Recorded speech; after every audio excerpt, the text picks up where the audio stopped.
Let's see.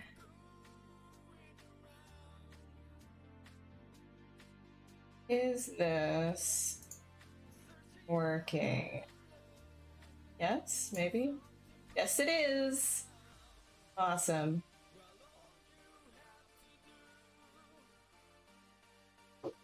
Okay. Hello, hello. Good evening. Running a little bit late tonight. Apologize. Let me get this all set up here.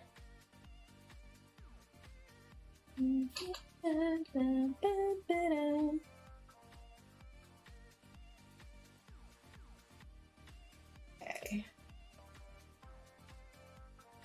Hey John, how are you doing? Welcome aboard. Hey Kyrie. Just setting everything up.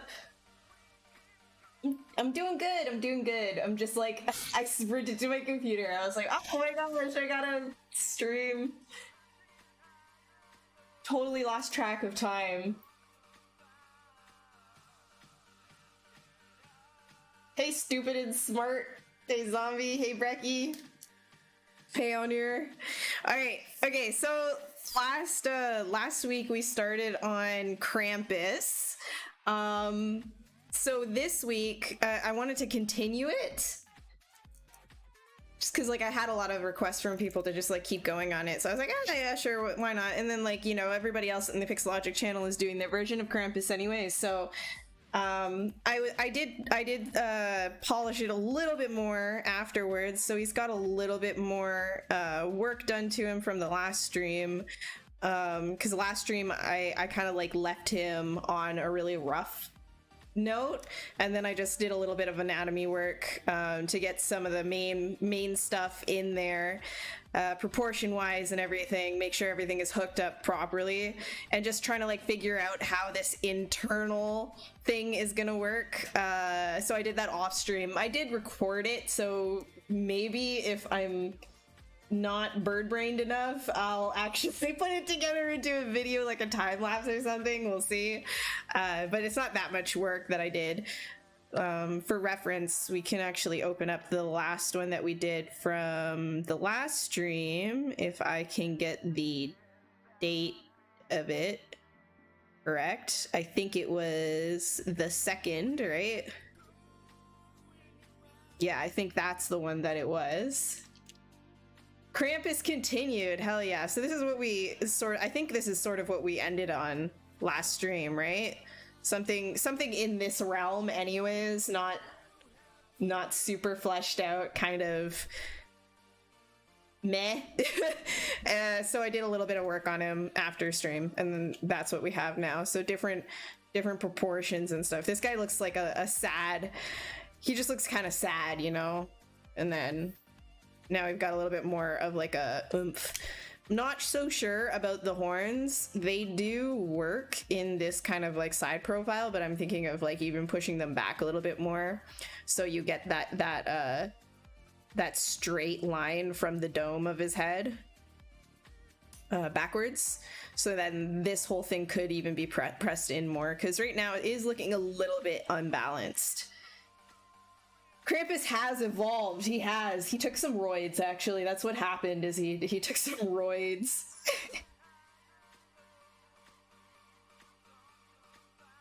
Yeah, the second, yeah, I'm pretty sure that was the last. I might have overwrote the exact last one that we did. I don't want to spill my tea over here. This is too high. Sorry. Yeah, he's buffed as heck. All right, so definitely gonna continue this. I think first things first, we'll try and get the proportions looking a little bit better. Oh yeah, and you know what? I didn't do my my intro. So hi. Good night. Oh man. Hey, everyone, my name is Ashley. I'm a character and creature concept artist and a character artist, and I stream on the Pixologic channels on Wednesday nights. I like to just usually, you know, make creatures off the top of my head, but today's a little bit different. We're going to continue something that we started last stream, and I'll probably be working a little bit slow because my shoulder is still getting better. I think it's getting better. I'm hoping it's getting better. I've had like a shoulder injury of some kind for the last like 2 months, so working on not inflaming that. So a little bit slow. If you have any questions, I'd love to answer them. And we're just gonna walk through the process essentially, you know, go through the motions, hang out 4 hours, that sort of a thing. Yeah. Hey Mitchell. You don't understand baking normal high to low to exports to Substance Painter. You don't understand baking normals high to low to export to Substance Painter. So if you're doing normal map baking inside of ZBrush, you're going to want to have your subdivisions in your like one subtool. So if you wanted to bake high to low, right? What you would do is let's say I'm gonna duplicate these horns right here to give you an example. I'll bring them down right here, and then I'll duplicate that again, and I'll turn everything off. So let's say that these guys right here, you wanted to bake out this information, like this is your high poly, right?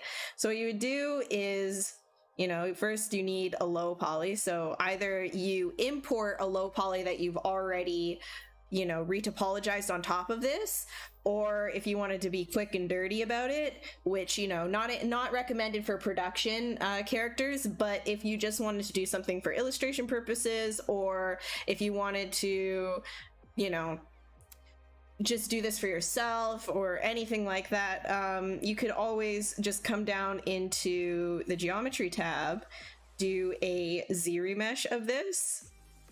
It'll go through its process right here and create a low res based on this shape. So usually, you know, you would probably do an actual retop of this, but I'm just doing a quick version so that you would get the idea, right? So just give this a second. Hey Sina, how are you? I'm doing good, I'm doing good. Is this my last stream? Why would you think this is my last stream? I think next week I have another stream. Unless I'm like, I was supposed to stream last week, but I ended up not being able to because of work. So let's just say this is like your low res, 16,000, right? So what you do is you're going to give it, so in geometry, in this area right here, you go Control D, you're giving it a subdivision level, right? And now you're gonna want to, I don't know, give that maybe another 2, just, you know, maybe even just 3 would be fine in this case. You're looking at the number of points here and how much it would need in order to capture all of this detail, right? So what you're going to want to do is make sure that you have your low res with subdivisions selected, and then the only other thing that's visible is this high res that has no subdivisions. It's just your Dynamesh. So then you would take this, go into your project, and then project all. And if you had polypaint data, you could also project it that way. And now here you have your subdivisions low and high, right? In the same thing, and they work with the same silhouette. Everything is all matched up. It's all projected as is. And so if you wanted to bake this out, you would go down into your normal area, normal maps, whoop, whoop, whoop, whoop, whoop, whoop. First, you know, in your low res, sorry, in your lowest resolution at subdivision 1, you'd want to create some UVs, and then from this area, then you would want to go down and get the normal map baking process started through here. But you'd have to have your UV maps, right? So that's that's usually like the process of going ahead and baking details down, and then you would have that map, and from your normal map right here, you would be able to take that and then put it over to Substance Painter. So the thing is, though, when you're exporting normal maps from ZBrush, you're going to want to make sure to flip it. I think Substance has a import option that does that automatically, but ZBrush kind of flips everything when like it's opposite. So you're gonna want to make sure that your normals are flipped.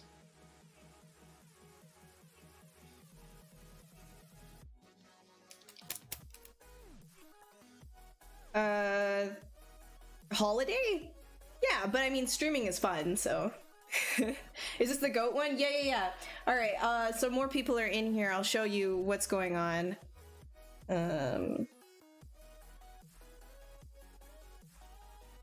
Hello. There we go. So this is where I left off the other stream. It looked kind of something like this, and now we're working with Krampus with a little bit more anatomy, a little bit better of a body and stuff like that. We're gonna go a little bit slow though because I've got a kind of messed up shoulder, so bear with me and I'll answer questions and stuff more. When did I find out that I wanted to be a CG artist? I don't think I found out that I really wanted to be a CG artist until I got a job in CGR. I know that sounds so backwards, but I just genuinely didn't really know what it was that I wanted to do. I just knew that I wanted to do art because I liked art. I liked playing around in ZBrush when I was in college, but then I didn't know that that could actually lead to a career because I was doing 2D art, 2D animation at the time. So I genuinely thought I was just gonna get into animation, but I ended up getting into the animation industry to then sculpt, and I was like, okay, I like this, and then that's really what ended up happening. Oh, I'm glad you like the interview. Yeah, I really enjoyed talking to CMAC. It was good. All right, so let's figure out what do we want to do here. I was talking about the horns.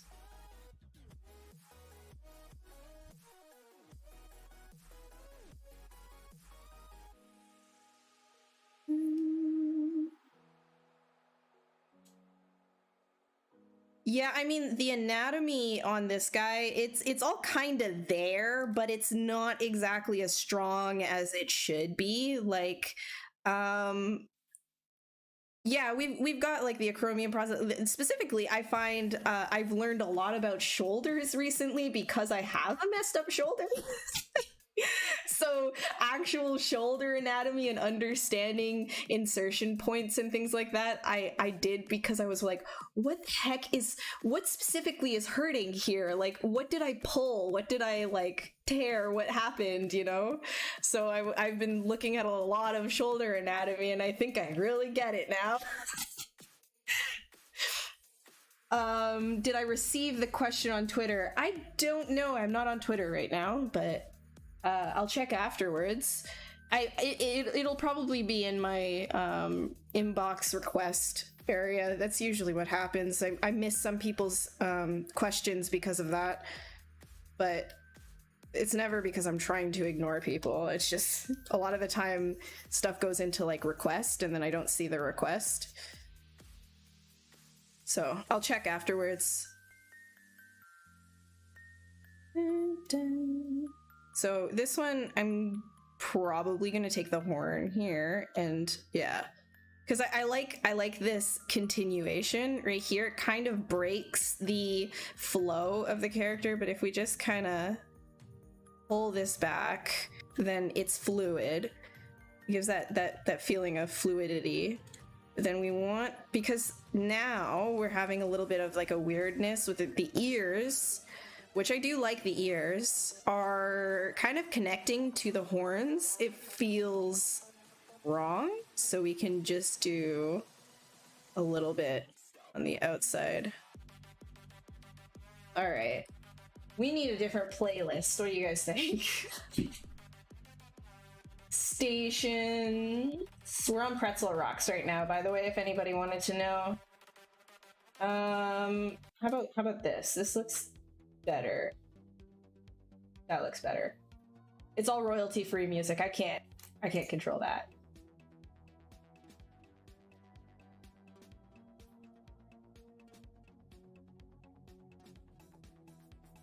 You know, a normal tablet doesn't hurt you. Cintiq sucks. Yeah, I really like the Cintiq. I have a normal tablet. Going back and forth between the two might not be a bad idea. The only problem is when I hook up my other tablet, then this one gets all messed up. And I kind of need the Cintiq for painting purposes. So it's... I don't think that Cintiqs suck. It's just one of those things where you got to get used to a good setup. And the Cintiq itself, it didn't hurt my shoulder. I hurt my shoulder by something incredibly embarrassing. I haven't been on VR for a while because I hurt my shoulder playing Beat Saber. And now I'm just dealing with that. You're gonna order donuts? Hell yeah, give me some. You'll never be a master, but you can be very good. I don't think that's true. I think that you can definitely be a master at something, but you'll never know everything about anatomy. That's the thing, is like you're always gonna find something new to learn. It doesn't mean that you can't necessarily be a master of it. Because I know there's plenty of people that dedicate their whole careers to just learning anatomy and being really, really good at anatomy and life drawing and the human body. And they're very good at it. So I would not say that those people are not masters. They definitely are. But I see what you're saying though, about like maybe just like you can never be perfect with it. In which case I would have to agree.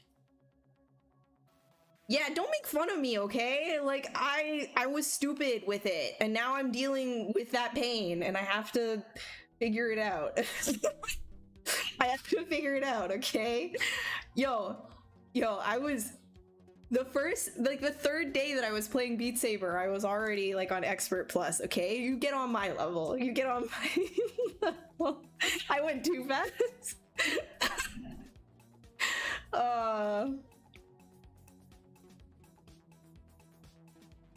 Yeah, I'll check your message after stream. Do I do a review or critique session? On stream? No, I don't really do that. But if you have questions, feel free to like send them to any one of my social inboxes. All right.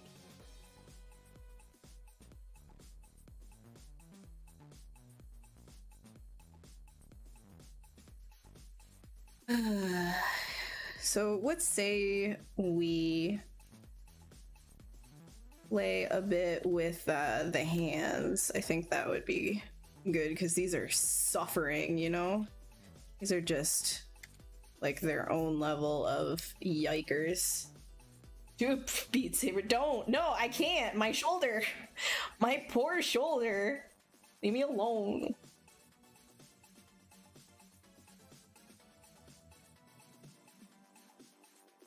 How would I approach re-topology for creatures?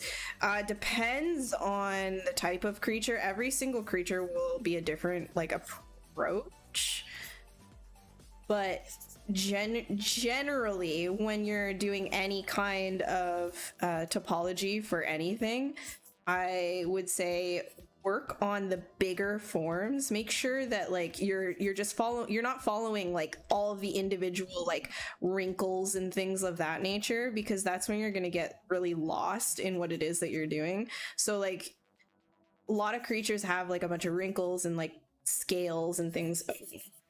Oh, what's going on here? Oh, I must have like did something gross. Sorry. That's pretty nasty in there. I'll have to fix that. So a lot of creatures have like a bunch of gnarly bits. I would say don't focus on that when you're retopping. Focus on the main flow, you know, where everything is headed. You have to think about like the muscles and how they would work.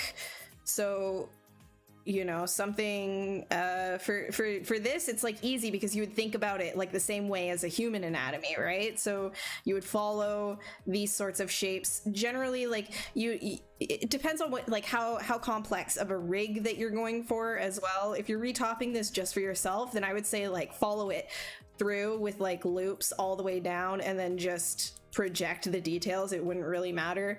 But if you're doing something a little bit more specific, like you need like a muscular system for your rig, then you're gonna want to actually follow the bigger shapes. I wouldn't like follow these tiny lines or anything, but this insertion point right here, and then make it come down and around, right? And then the shoulder as well, maybe take all of this and then continue it down like this, right? So that when the shoulder is lifted, it's lifting with the deltoid, the pecs as well. You think about how muscles move, and then you think about the topology of how that would affect it as well. So because when you raise your arm, your pectoral muscles kind of follow that deltoid upwards, what you want to do then is think, okay, well, topologically, if I were to kind of create this, you know, this loop that kind of comes down over across and connects with the pec, then you could end up having that same effect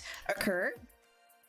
But I see a lot of the time too, a simple way of doing it is to just continue it down like loops like this, and that's totally fine as well. It just really depends on what it is that you're trying to achieve, and who your rigger is and what the project is. You know?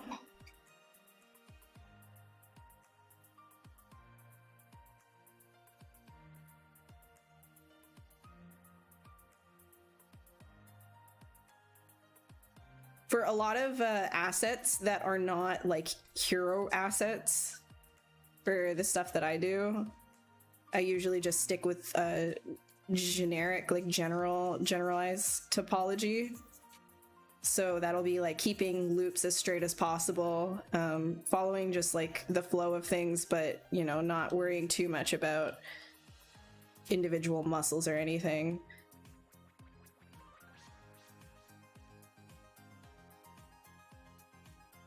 Like a lot of things, a lot of like smaller muscles can easily be baked down into the low res. Now when you're doing VFX, it's a little different. You want to try and capture a lot of that in the geometry, but displacement is also on the table as an option. Yeah, we don't like this thumb. This thumb is I'm gonna do this actually, just so that I can isolate this. We're just gonna work on hands today. Whoop, wrong.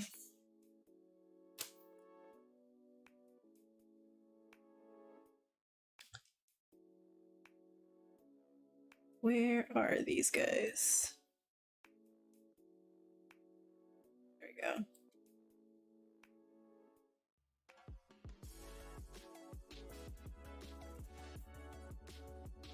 My shoulder is not better, no. I'm actually thinking, I don't know, the lockdown here in Quebec kind of hit again, so I don't know if I'll be able to get an appointment. I'm thinking of going to like physio and figuring it out, because I'm like, what is this?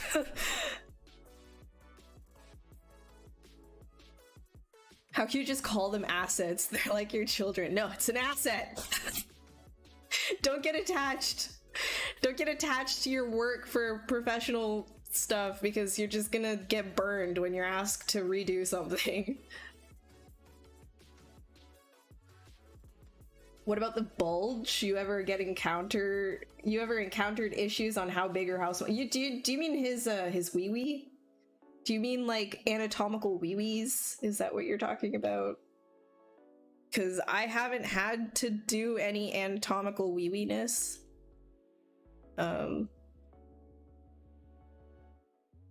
So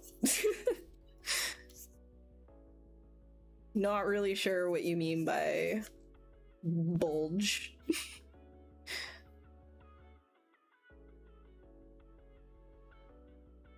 Literally, I don't do sculpting for that, So I don't go for anything? Question mark? What kind of an like, what? What are you talking about? Are you trying to be inappropriate right now? Because if you are, I'm gonna ask you not to.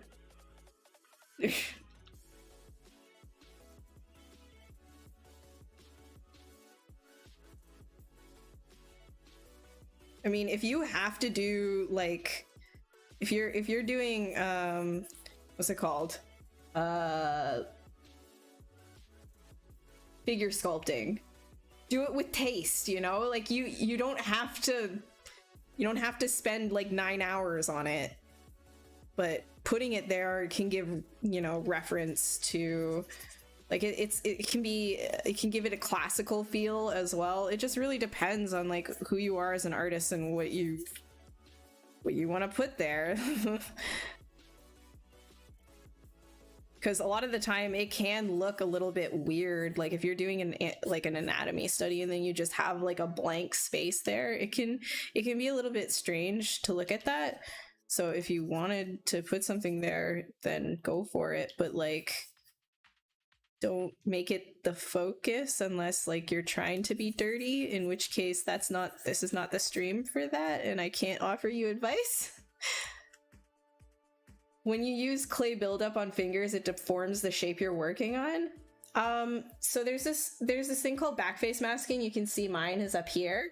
So what you're gonna want to do to get that is go into the brush menu, and you can like scroll all the way down to auto masking. And there's this thing called backface masking right here. I dragged it onto my UI because it's active for the brush that you activate it for, and then all the other brushes it isn't active for. So if you want to activate it or deactivate it, you can. But yeah, that'll essentially make sure that it only works on one side of what you're doing. So your problem sounds like it is too thin, like your geometry is too thin. So that is a way around that.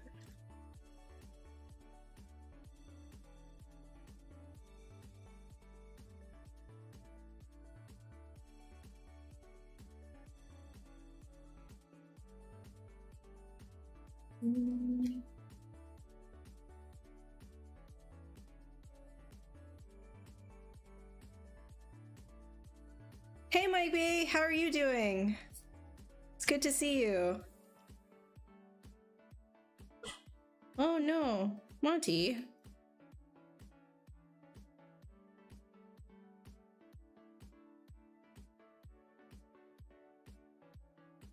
What are you on about? He wasn't sneezing. He was that's a disgruntled bark actually. He does that sometimes. He'll be sleeping and then he'll wake up and go, yeah.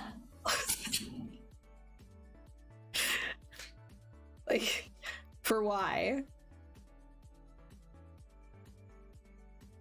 What are some of the resources you can tap into that can help with your skill and learn more? I don't use anything from Montreal specifically. I find all my resources online. If I need like anatomy or whatever, I'll usually just, I mean, Pinterest is a great place for a lot of references, so that's usually where I go for references. Tapping into your skills, though, I think when it comes to sculpting, it's a matter of getting your hands dirty, like actually sitting there and doing it. If you're not sitting there and doing it, I don't think that you can really up your skill level per se. You can always get better at perception and things like that, and analyzing things just by looking at stuff, but actually like your hand-eye coordination needs practice by actually just getting your hands dirty and doing it. But so think complex and solve problems you don't my way. When I use reference, I suck. I learned the stupid way for long month. That was very hard to read. I think, wait, so you're saying that you don't like references because it's too complicated to solve problems, so you sit there and try to do it without reference. Was the problem with doing that? And I mean, you said it was a stupid way, which you said it first. But if you're gonna learn how to do anything art-wise, you're gonna want to use a reference to learn how to do it. Otherwise your brain like won't know what to look for when you're actually sculpting it. It's okay. It's fine. It's fine. Hey Pepe, what's good? You're making a robot. Nice. Very good. Very good. I'm good, Mike. What are you up to? Can I model that hand? Yeah, like it's really rough right now, and things are kind of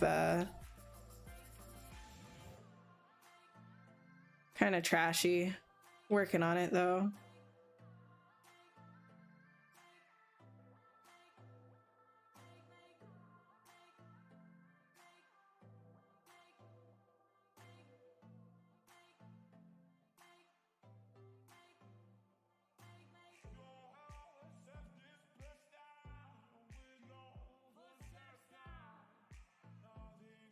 Yeah, I'm thinking, yeah, there we go.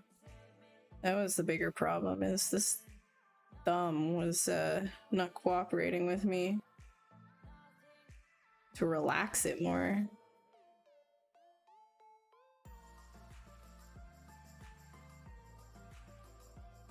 You're also into 3D modeling and animation. Nice. I think the majority of us here are into it in some way, shape, or form. It's Pixologic channel. It's what we do.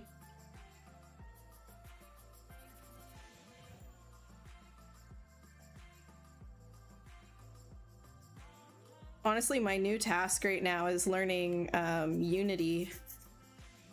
It's kind of cool, actually. Unity is like, you know, real-time stuff is actually making its way over to the I gotta push this down. There we go. There we go. Hi. Learning it slowly but surely. The big thing is just getting back into programming. I haven't been coding for so long.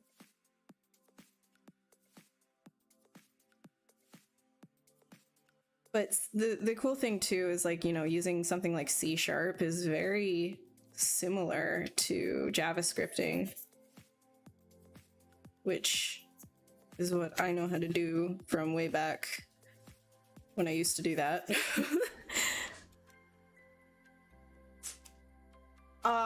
I started Cyberpunk. I haven't gotten very far in it, specifically because I've got a lot of work that I have to do. So actually doing much in a game that big, you know.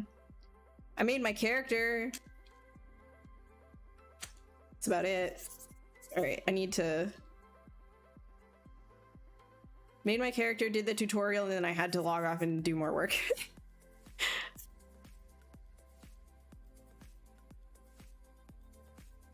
But are you enjoying it? I've heard a lot of, like, I've already run in, like, I've only made my character and done the tutorial VR thing, but I've already run into a ridiculous amount of bugs. One of them was actually, like, it made me restart the game.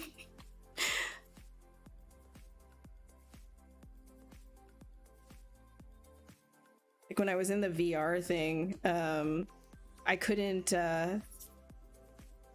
even select anything while I was in, like, the hacking mode. So that was great. And it wasn't just like my mouse or anything. I genuinely couldn't select anything until I restarted.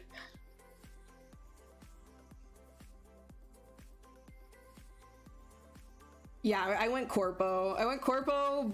But oh my gosh, like, okay, I don't want to talk about it too much because it'll be like spoilers for people, but it, as a whole, are all of the starts like super short like that? Because it felt really like okay, here, and then it was done. Did I use box modeling to make the hand? No, I did not. I remember what I started from. You can see how I did it the last stream. Pixologic with an E. Oh no! I feel you. I'm sorry, Khan.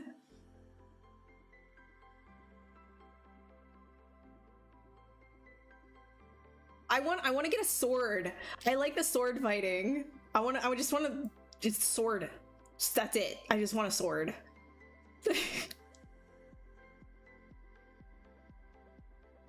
All the intros are super short. Yeah, I feel like that kind of blows, you know? Oh well. I'm sure the story will pick up though. All of you guys are saying that it's like it's really good when it starts to get rolling, so I trust. I'm like at the very beginning, so I don't really have much room to judge it.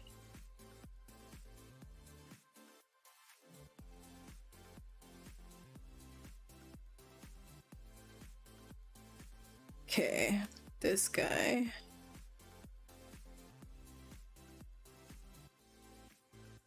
Sometimes you just gotta look at how the heck that works on your own hand. It's the wonderful thing about, you know, hand sculpting, hand modeling is you'll always have a reference for it.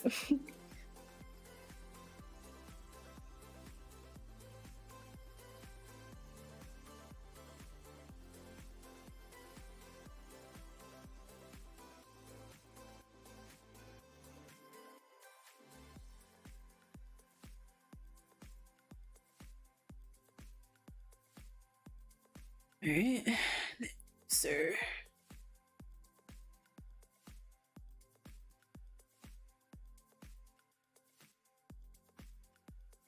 Actually want these nails to be like really nasty and like curled.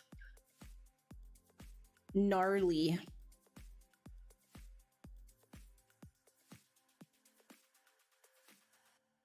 You use Lightwave. Are they still updating that? I actually have no idea. You need a character to have a fist. Do you sculpt the hand open and pose it or closed? Or do you sculpt it closed? If it's for production, I will always sculpt the hands open and straight. If it's for my own personal thing and I know that the hand needs to be in a fist and that's it, I'll just sculpt the fist. Like, I don't care if the fingers are individual or not, or if it's Dynamesh. You know what I mean? Do you use the regular clay buildup brush or do you change the setting? I usually use the regular one with backface masking on. Can you show a full character? Yeah, sec. Hey Fikri, how are you doing?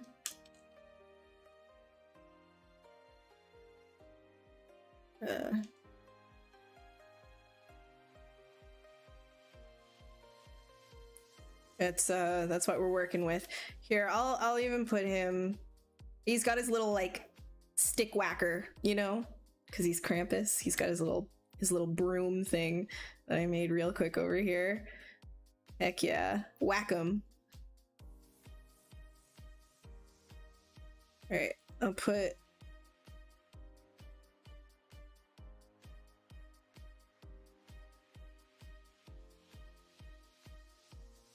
There.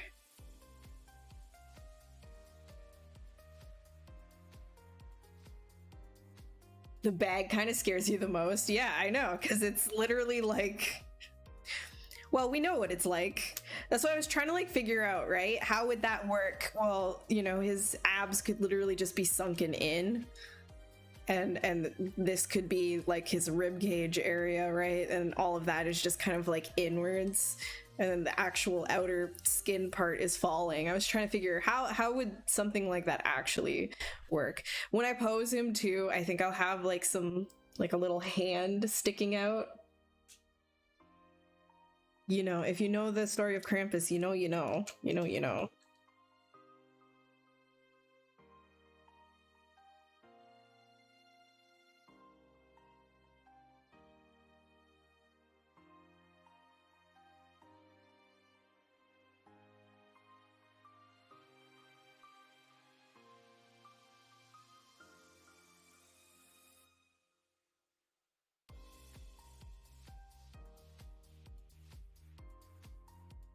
The new thick skin feature? No, again, I haven't had time to like really dive into it, but the Pixologic has a bunch of videos on their channel about it. So if you don't know, ZBrush did come out with a new update for 2021. It's 2021.5. It's free. You just go to your Z upgrader and click that and it'll upgrade your 2021. No need to reinstall or anything. Have I ever used Lightwave? No, I have never used Lightwave. Any tips for making good concepts? You just got to do a lot of it and focus on silhouette. So if you're working on something and you're not like zooming out and looking, so that's why I have like the silhouette view over here, so you can, that I can kind of see overall if the shapes are interesting. Concepts, a lot of the time, like your first read is what's going to grab the viewer, right? The first time somebody looks at something, they're going to see the overall shape of it. They're not going to see all the tiny details until they look at it for a longer period of time. So in order for somebody to think of it kind of like you're scrolling on Instagram, what makes you stop and stare at something other than booty? You know, like if you're looking for artwork, it's usually contrast, right? And things that stand out from one another. So that sort of contrast is what you're looking for when you're working with your artwork as well, is getting that main read as fast as possible. And the best way to do that is a strong outer silhouette. So if you're looking to make your concepts strong, reference obviously real life the most, and then focus on exaggerating proportions, you know. Look at, you know, when you're working on anatomy and things like that, the best thing to do is to try and find the things that we wish we saw. So if you're looking at a picture of, you know what a good example of that is you look at Frank Frazetta's paintings and you see those muscular people, you know, like all of his warriors and stuff in these really amazing poses. A lot of that is what we wish we saw when we saw anatomy. In reality, when somebody is in a pose like that, a lot of these muscles are not visible. But it's, you know, it's that sort of a thing, is you're looking for what we wish we would see, the exaggeration of specific parts of a character and anatomy that create contrast and make it interesting. And I know that's very like vague, but at the same time, your question is pretty vague, so I'm trying to like answer it in a way that maybe will help guide you to thinking the right way. I believe that my concepts could be stronger even still. My silhouettes could always be pushed. It's about finding that breaking point with your shapes and pushing it as far as you can. Oh yeah, Olivia too, yeah, for sure.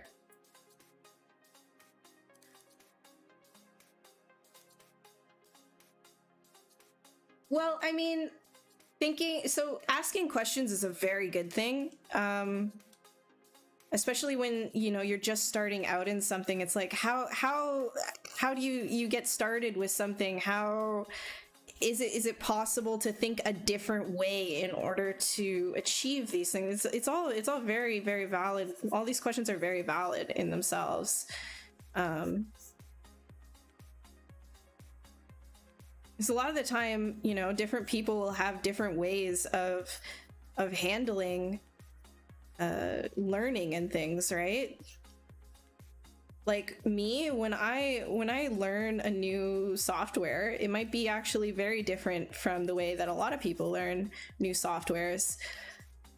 I approach it in the same way that I did when I was learning, you know, or studying for an exam or something like that in school. And the way that I would do that, because I was a severe procrastinator, is I tried to find the most efficient way as possible to do something. And the most efficient way that I found was to skim through an entire book. So when it comes to software, that would mean going through every single menu and just kind of seeing, well, what is, like, what words are where, and just viewing it. And so the textbook, I'd skim through the whole book, and then I would go chapter through chapter and just read the end bit, the end of each chapter, to see what was the conclusion. And so then when I was assigned something, I would already know what the conclusion of each thing is. Even if I didn't understand the concept yet, I would know what the conclusion was, so I would know what to look for. And so if I'm learning like a new software, or learning to study something new, anatomy wise or whatever, I usually try to get an overall picture first of everything, and then narrow it down afterwards. That's usually the most efficient way, because then you can start pinpointing and picking out certain bits that actually matter to the thing that you're doing. So with anatomy, right, if you're learning the arm, the way that I would do that is, you would open up an crochet of an arm, not a real line of picture. Obviously, you don't want like a human arm bleeding on your desk. That's illegal. So getting an image of that and just kind of overlooking it, and then putting that aside, and then just trying to get the overall proportions right, and then starting to narrow it down afterwards is really the best way that I've found, and what works for me. It's very methodical like that, but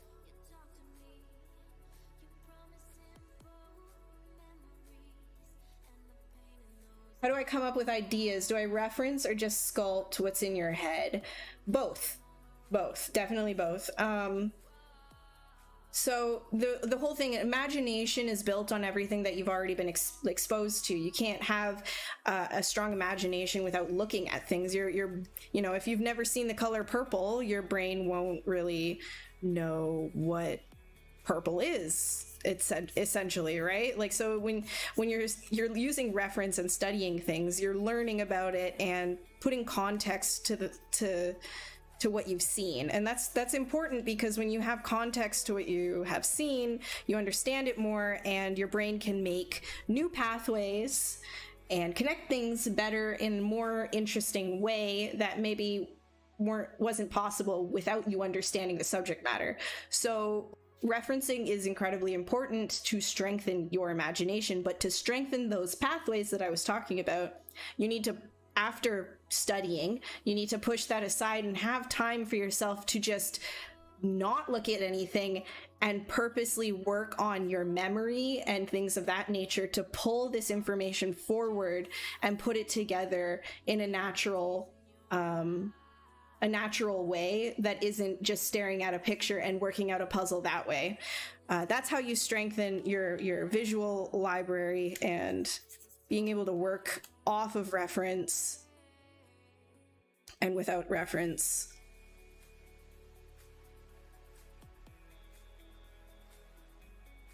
And that just honestly takes a lot of time to get better at. That's not something that really can be taught. You have to just do it a lot. Think of your brain like AI, smart, like it's gotta go through the motions and collect as much data as possible through trial and error, right? AI is based on the same way that we think. It's the same thing.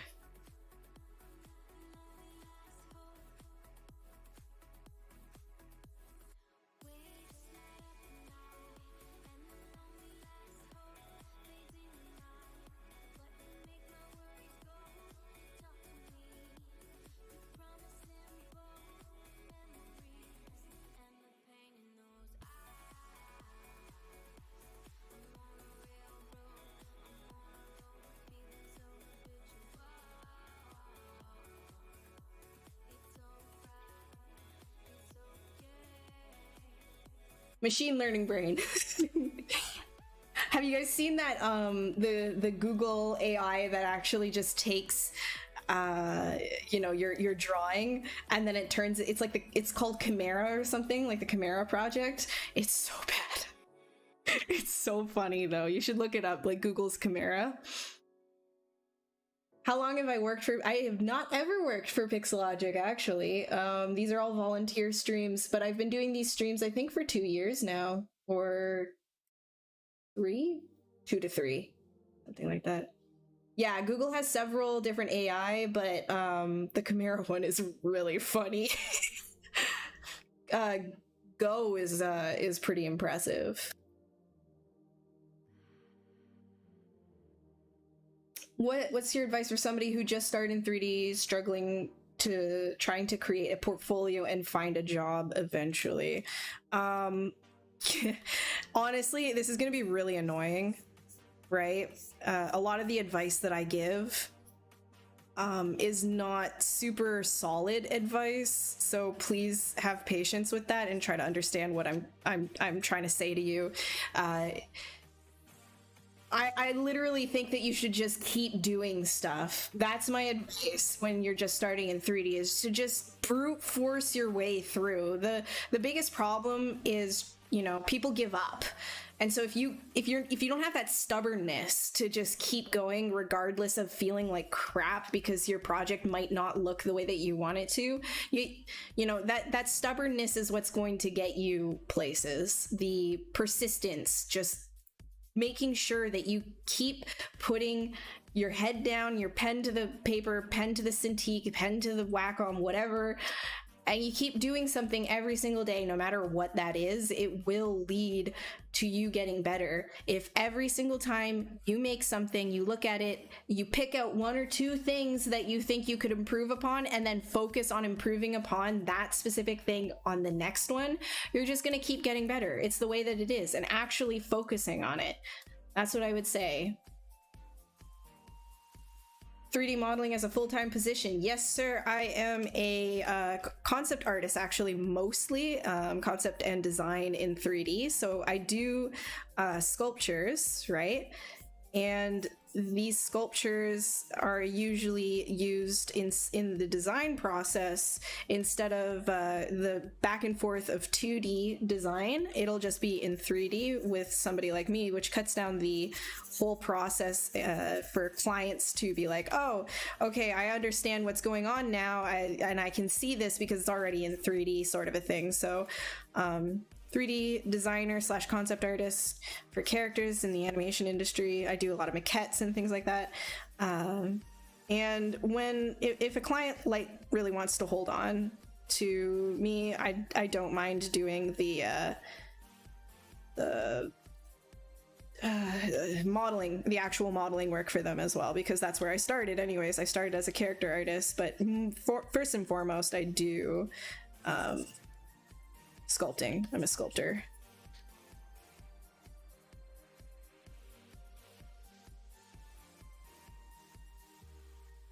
And I like cut this down right here.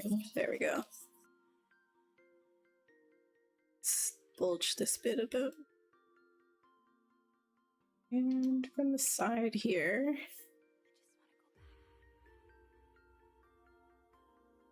Do I have some hand anatomy?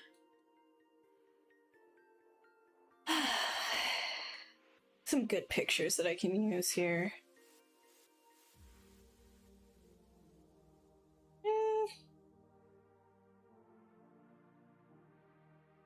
Yeah, I guess this is fine.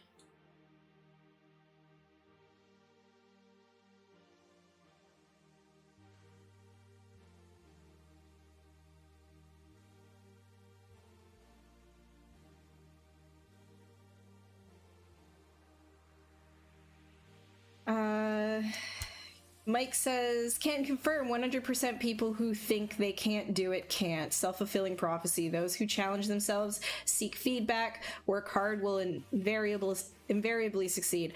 I completely agree. And you know what? It might take some people longer than others, but it's that underlying stubbornness that will get you places. If you are faced with failure after failure and you say, you know what? Each one of these times that I fail, I'm learning something new and I'm just going to keep doing it. I don't care. I'm going to keep doing it because one, you like art. So if you're in 3D and you're trying to get a job and stuff like this, obviously don't martyr yourself. Take your health and your personal well-being at paying the bills first and foremost, right? So you know, make sure you get a job, whatever that is, to pay your bills, make sure you're happy, and whatever time you have after that that isn't gonna hurt you mentally or physically, put it into your artwork, right? And if you genuinely enjoy it, you know, even if you don't get a job for a while, it's that feeling of like you're creating something, you're expressing yourself, and you just keep putting your love into it. It sounds stupid, right? It sounds cheesy, it sounds annoying, but that's really the reason why I have the job that I have, is because I just did so much of it and I just kept doing it. So yeah.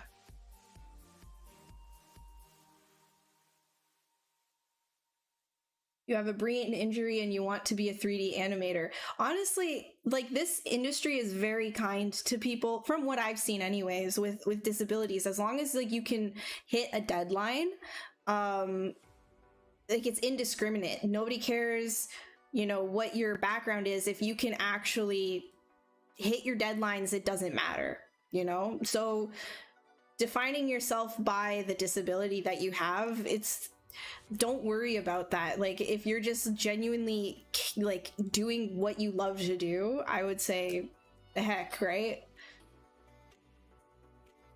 Do you work from home or in a studio? I work from home, but I work for studios at home.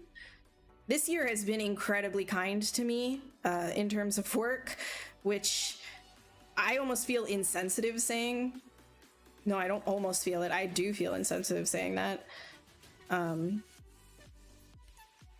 Because this industry is very reliant on people to just be on their PCs. You don't necessarily need to be in a studio to do the job, right? So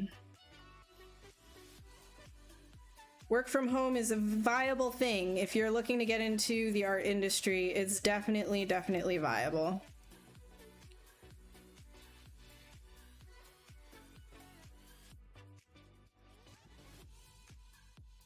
Let me get this looking. I want this to be like sharper, much more bony. Good. It's the ulna. I love saying the word ulna. Ulna. Ulna.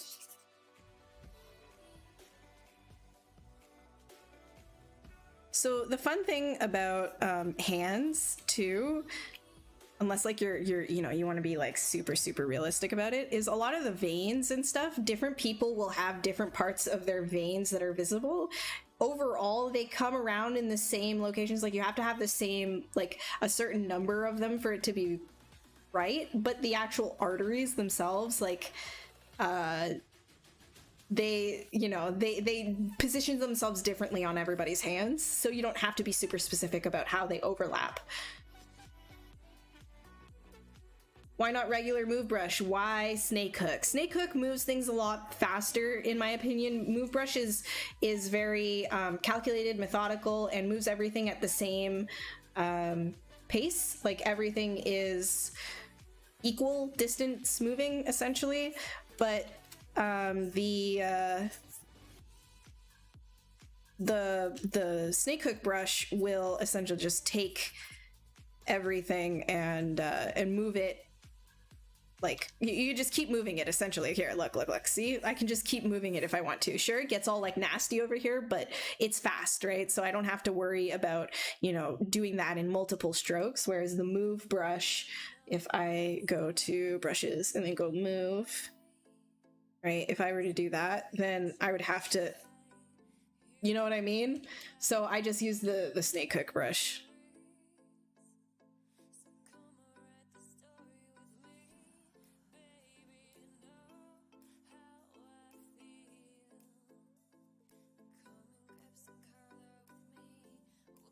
Less cyberpunk, more sculpting. Yes, unfortunately, if you want to get better at something, you gotta put the games down a little bit. And that's the reality of it. If you want to make games, you kind of gotta I'm not a game artist, by the way. A lot of people think I'm a game artist. I'm not a game artist. I'm in the animation industry. But yeah, if you want to make games, if you want to make movies, you got to put those down a little bit. Yeah, playing them occasionally, obviously not a bad thing, but the thing is with art, because it's like, it's very hands-on, you got to be doing a lot of it. Please stop asking for my email address. If you want to like contact me about anything, feel free to do so on Instagram or Twitter or anything like that.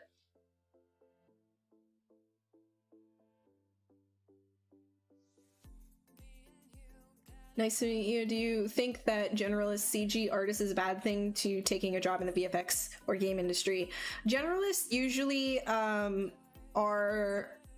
prevalent in the VFX industry. In games, you'll find more generalists in smaller indie studios. So if you're making your own game or you have a friend that's making a game, they're more likely to need your help if you're a generalist rather than a specialist. But then when you get up into bigger studios, when they have more people to work with, usually generalists are not as common and it's more specialized roles. So it depends on what you want to do.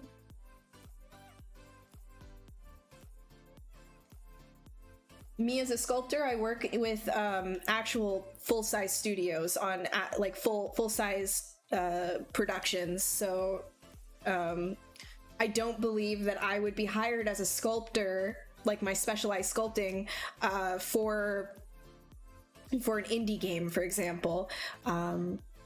If you want to be a specialized sculptor, you could go into toys or something like that, in which case the size of the company wouldn't necessarily matter.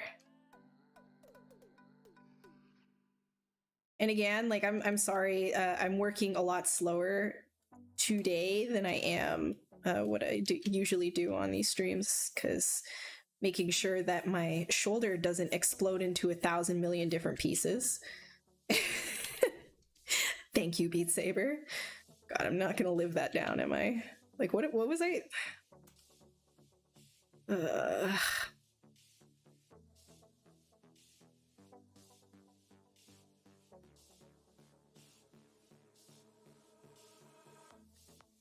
I think it is getting better though, because it hasn't been like, I'm not in pain at all right now, whereas like 2 weeks ago I would have been.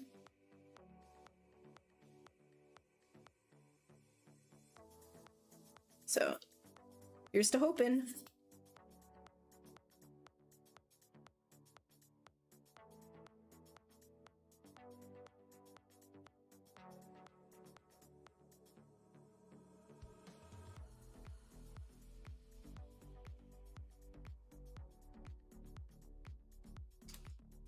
Do I have any Bony references? That's what I'm thinking. Yeesh.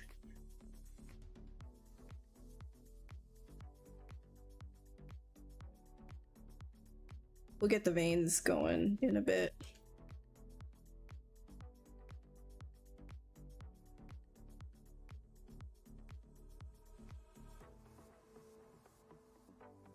Yeah, for sure. No problem. You can contact me on Facebook. That's totally fine. Try to do so through my my Facebook page though, like the one that I have linked right here. This one.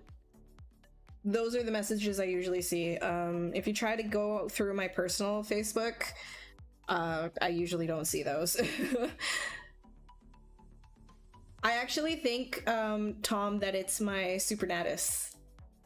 Super Spinatus, sorry. Super Spinatus. Because I can do everything. I have full range of motion like this. But the second I push out, and that's when it starts to hurt.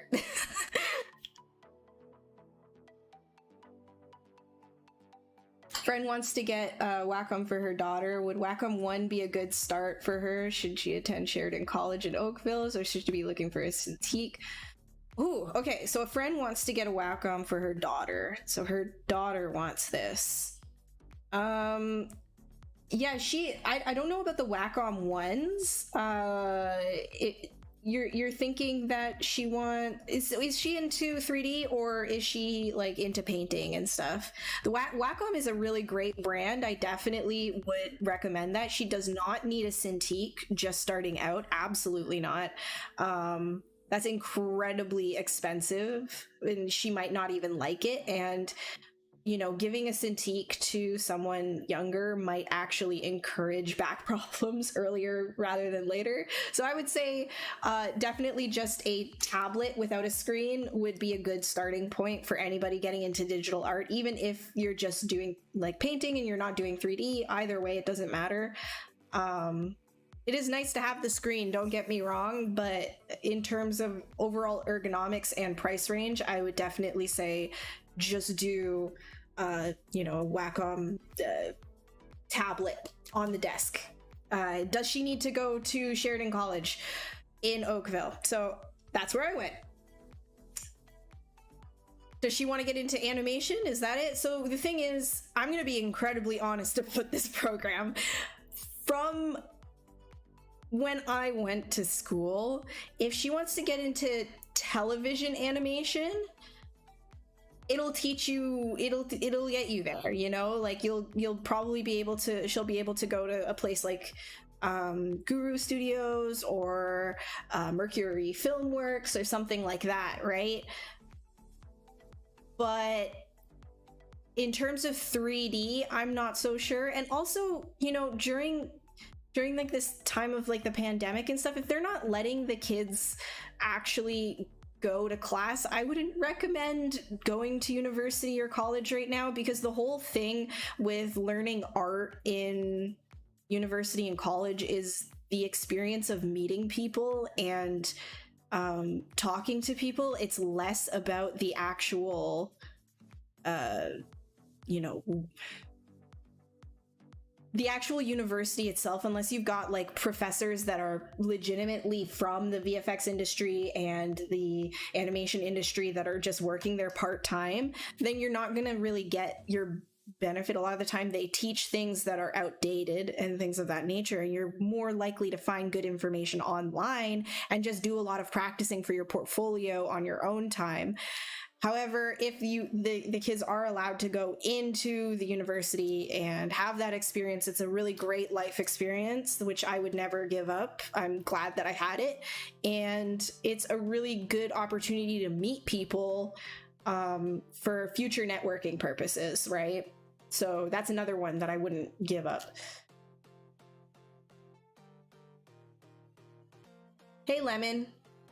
Hopefully that helps. It's really bioluminescence.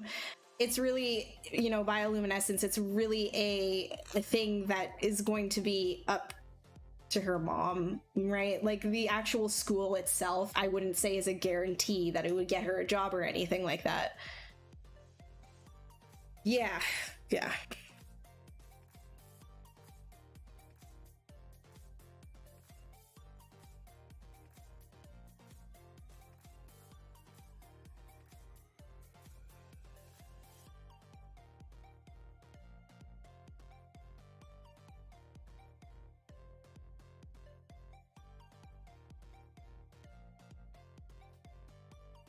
All right.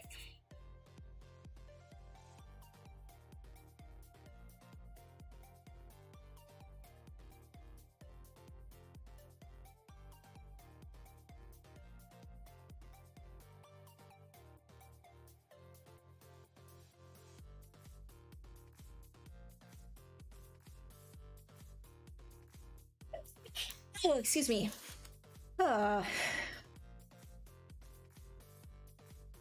Exactly the same as me. Now your shoulders dislocate? Oh my god.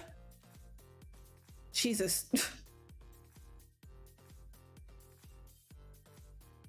Oh, you're scaring me.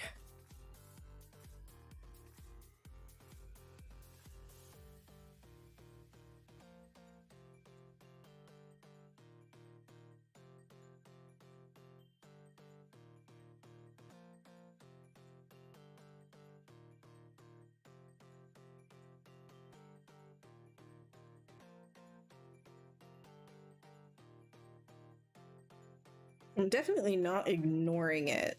Like, I'm doing my best to not use my my shoulder that much to try and let it heal.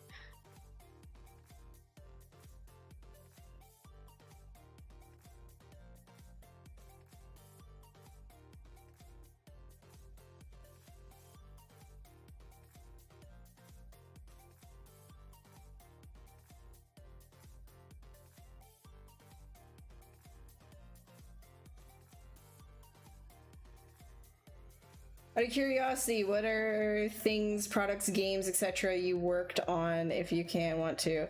Yeah, sure. It's the ones that I can talk about. I think I listed them all. I think.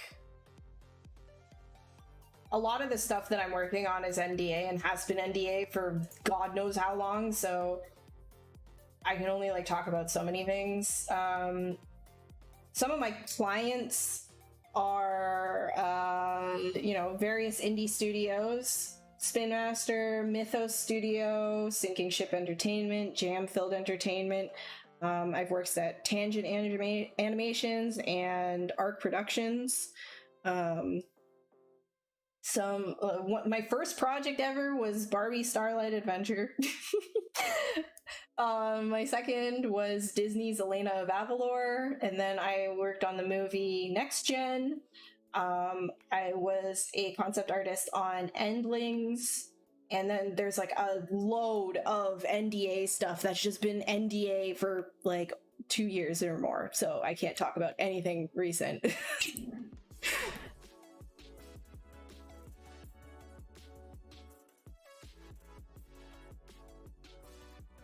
Yeah, I do. I've been a lot better about my posture, haven't I? I've been like upright. Have you noticed? So you see this, like, I have a whole pillow behind me to like tell me to like, if my whole back isn't on it, then we're in trouble.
Is ZBuilder worth it for creating humanoid characters? I have no idea what ZBuilder is. What is ZBuilder? Am I stupid? Am I missing something?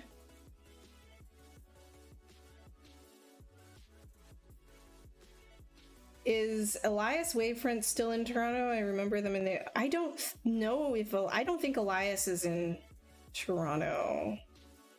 Not sure, actually.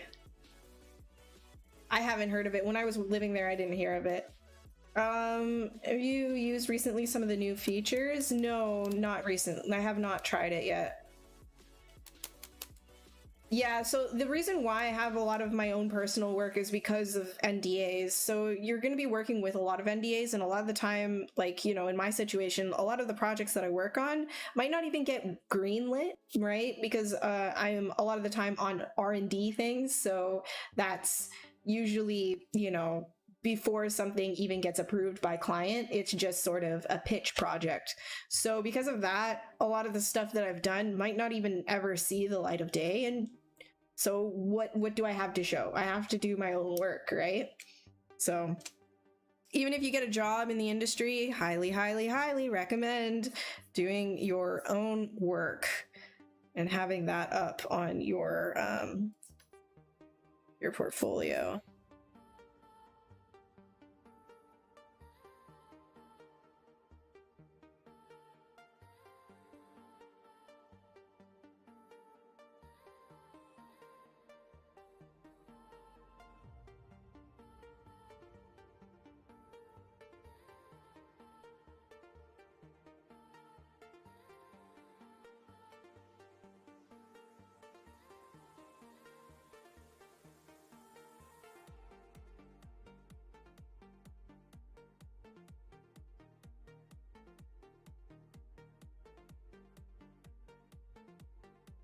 I'm gonna do a little bit of veins. I'll pump the Z intensity a bit to actually get this looking. There we go.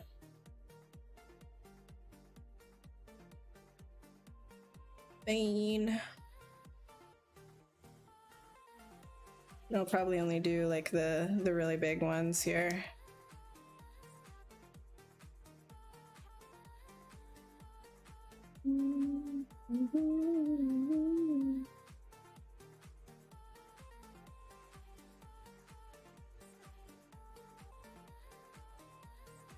So the interesting thing, if you understand what veins do with age, now I've had to learn this earlier rather than later because I have vein insufficiency, but what they end up doing is the valves kind of break. And so when the vein walls are stretched, that's why I'm kind of putting like these little bulging areas, because when the vein walls are stretched, there tends to be a part of the valve that isn't able to close, and so blood is supposed to only go one way through a valve. If it's stretched, then it'll actually have this thing called reflux, and different parts of the vein can be weaker than others, and then blood will pool in these areas. You'll see it more with elderly people. You'll see bigger, more bulging veins, and in certain areas, little lumps and things like that, where the vein is actually, it looks like it's bigger in certain areas. It's a natural thing. It happens to everyone. But it's kind of a neat little detail when you're working on veins, especially for older people, to consider that sort of a thing. It's not just like, oh, here's a vein, right? But actually understanding why things happen biologically can be interesting for your characters and your character design. Not saying that this one specifically is going to have all of that, but when you're thinking about characters, you want to think about all of those kinds of details to help tell the story.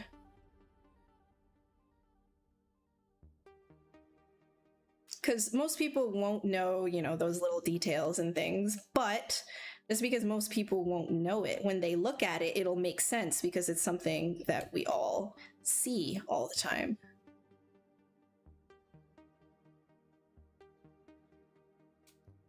Here, I'll lower the Z intensity now. So this is like the inflate tool, the inflate brush, is actually a really great way to get some soft, pillowy changes in whatever you're making.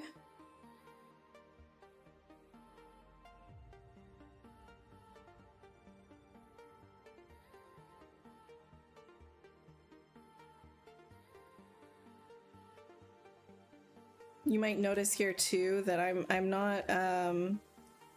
not working at a super high resolution because I don't need to focus on all of like the super small details of wrinkles. I just need the main big ones to get in there, and then the smaller stuff happens later. Also, another thing to note too that I see a lot of people getting wrong about hands and the wrist area in general is, this whole section, I like to exaggerate this, by the way, but this whole section, like, it's not just a direct connection. These bony parts right here of your forearm actually are usually sticking above what ends up happening on the top part of your hand. So there is a little bit of a push that happens there, and it actually lends itself well to animation as when you're working with your animated characters, because it gives a natural bend like this when you're working with rigging. All right, lots of comments tonight. I will take a look at it. Animation, no problem. I'll take a look. Riz. It's going to be used for anything or just a personal project, yeah. Currently modeling in Maya for finals is a first year and learning strictly online. You're suffering. Dude, it is hard. I'm not gonna lie. I had a struggle and a half. I had to learn all of my 3D modeling for Maya and stuff in my last year of school on my own as well, because I decided I wanted to do my final in 3D. It's a lot. I actually learned most of what I knew at that time through the Polycount wiki, which I don't think is updated anymore, but they had the basics of like topology and what normal map baking was and all of these kinds of things, and I just went off of that. Luckily I was able to finish my project, right? But my goodness, yeah, I sympathize. I believe in you. I believe in you, dude.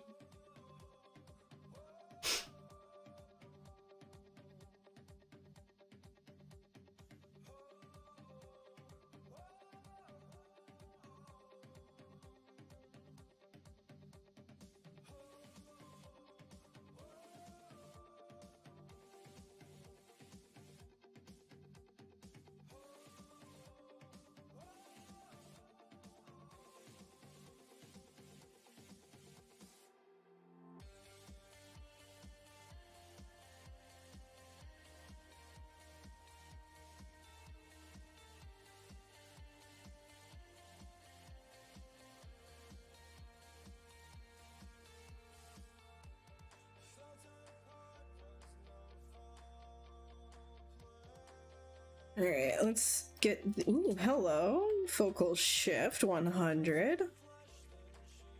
Don't like that.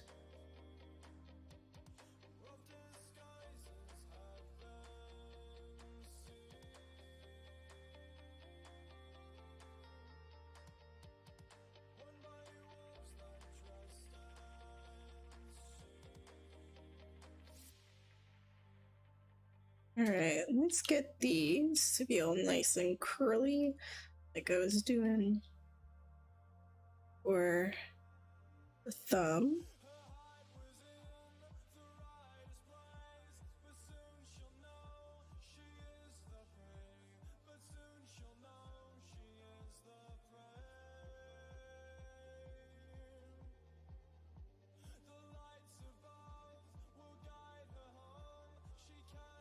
You're resurfacing a human body in ZBrush? Nice! Awesome, Gabe. It's good practice. Thanks, Holly. No worries, though. No worries. You do you. In addition to ZBrush to do 3D printing, what training between Blender or Maya that it's software better to work with? ZBrush. You could use either. Yeah, you could use either, but if you're gonna do 3D printing, you can actually do all of that directly from ZBrush. And I think a couple of the other presenters talk about their 3D printing process from ZBrush specifically, like you don't need other programs. But I don't do a lot of 3D printings or really 3D printing at all, so I wouldn't be the right one to answer your questions on that regard.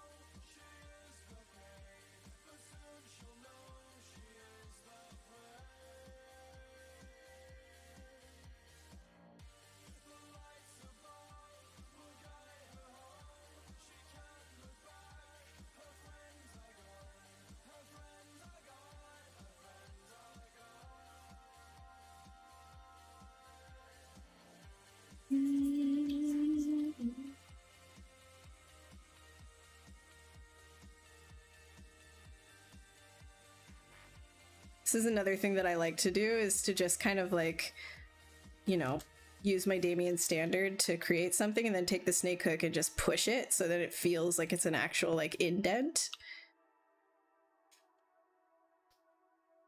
Did that select the other one as well? Okay, good, they're mirrored.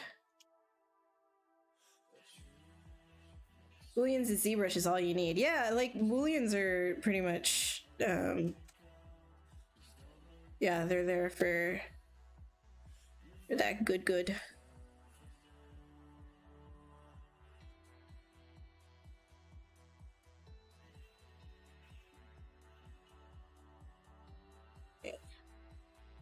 Yes. Grab that.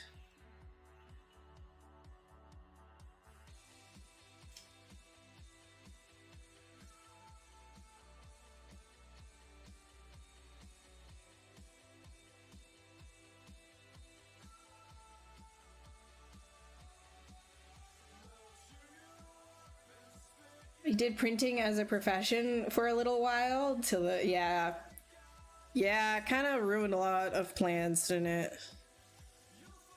I'm hoping that everything kind of gets back on track sooner rather than later. They've got the vaccine starting to come out. Hopefully that doesn't cause any more problems other than the allergy thing that they were talking about. And people can start getting back to what they loved to do before. That's what I'm hopeful for.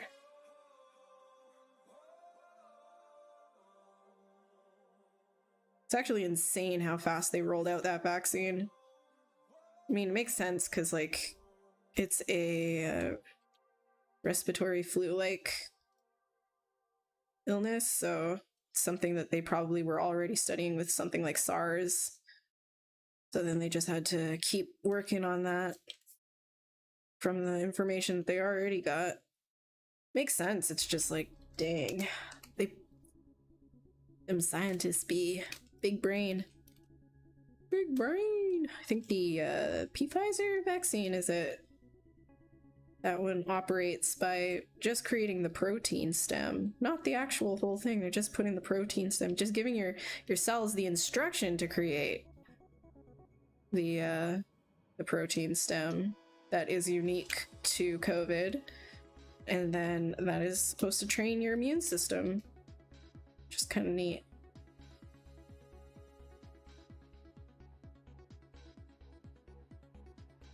Boom, boom, boom. Dear Santa, for Christmas, please bring me a vaccine. Yeah, here in Canada, we don't have any production like in Canada, so we have to wait until everyone else is done with getting their vaccines. So you're only on your latest hand project, spent more time on the nails than most of the other parts. Yeah, it can be hard, but you think about it like when you're looking at your own hand, think about it like wrapping around in a sense, and also it's coming out of the skin that you've already made. So a good way to do it is to just create your finger, and then at the end of the finger, know that it'll come up just a little bit, but then make that a hard plane and wrap it around and lower it just by a little bit, and then that would be the nail bed.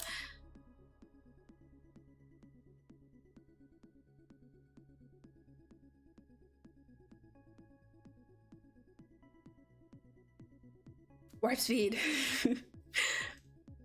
What part of Canada? I'm in Quebec.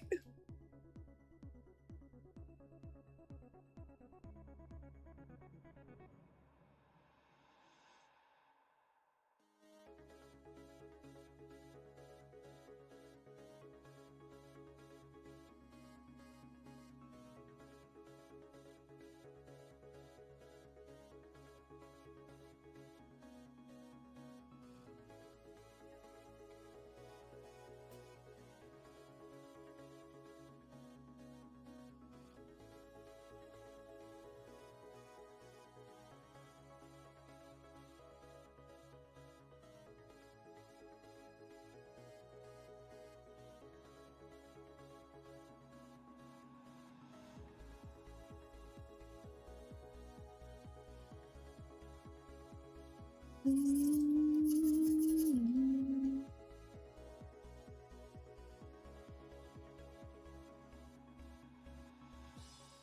will it actually get it before Germany? And it was made in Germany. What? Oh, that sounds like a bad deal. What went on there with your government? That sounds like a really bad deal.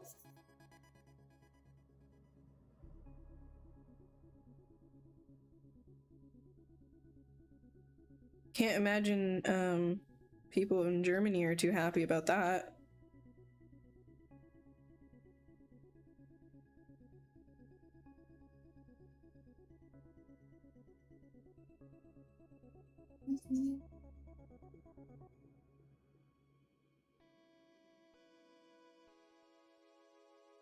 He needs his fingernails cut. He does.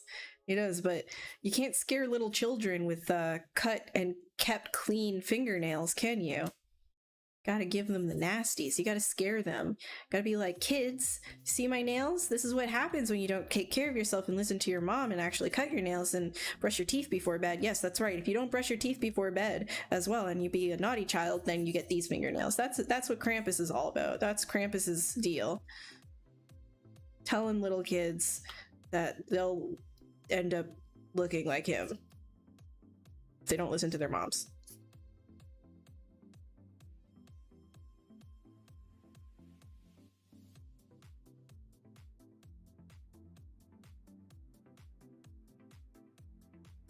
Oops.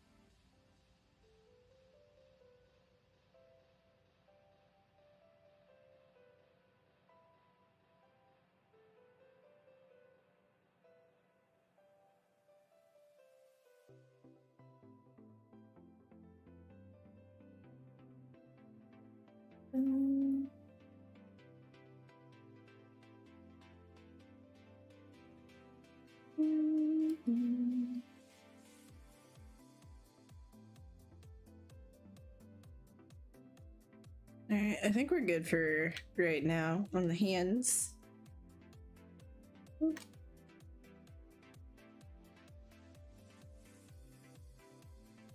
We'll kind of continue that sort of a feel all the way through the rest of him. Let me save this real quick. Alright, have I used Adobe Fuse? No, I have not. There are still concerns here in Germany about the vaccine, but the European government is planning to release it to the public this year, they say. Well, hopefully they stay true to their word and it like goes out, right? How does this guy tie his shoes? What makes you think he has shoes? Gotta be scary with bare feet, come on. Perfect story to make children obey their parents, yes.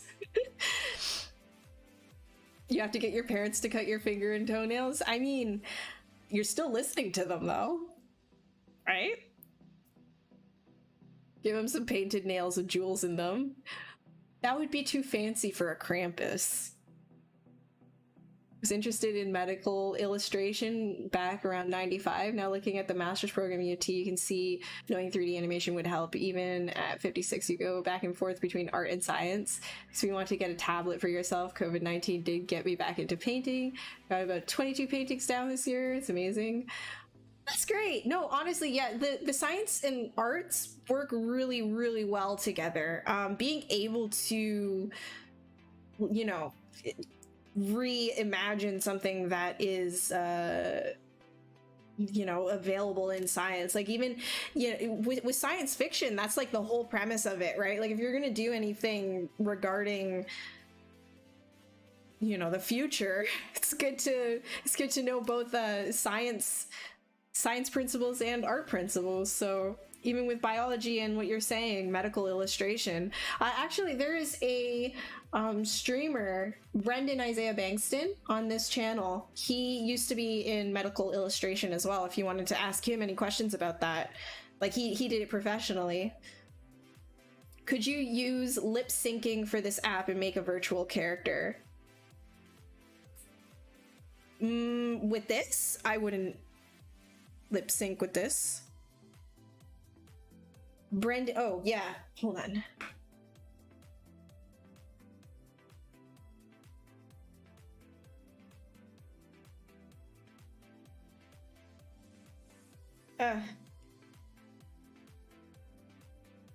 Hold on. Oh man.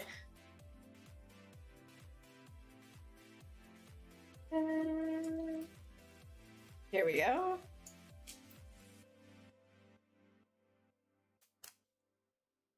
You gotta go back to your own sculpt? No worries, Daniel. Have a great evening. Thanks for popping by. I am working slow today, so I understand if you lose interest. Hopefully I won't have to work slow the rest of my life, but who knows? Maybe I have a messed up shoulder forever. Who knows?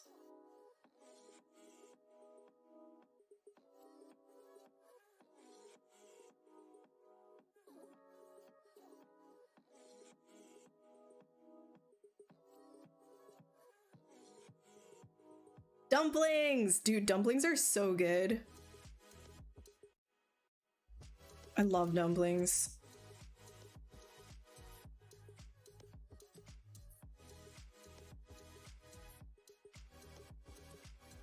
Bicep vein. I used to have one when I was lifting. Now I have little chicken wing arms.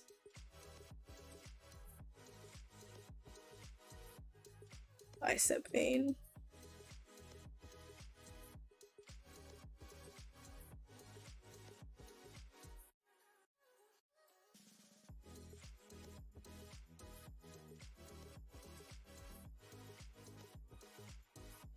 Yeah, it's okay, Grim. We're working really slow today. How do you learn textures or poly painting? So poly painting, think about it in layers, right? Like you want to like layer your colors on top of each other. I think Pablo on this channel has some really good poly painting streams that he goes over, you know, how he does a lot of his painting. Should check his stuff out. He's very good at teaching.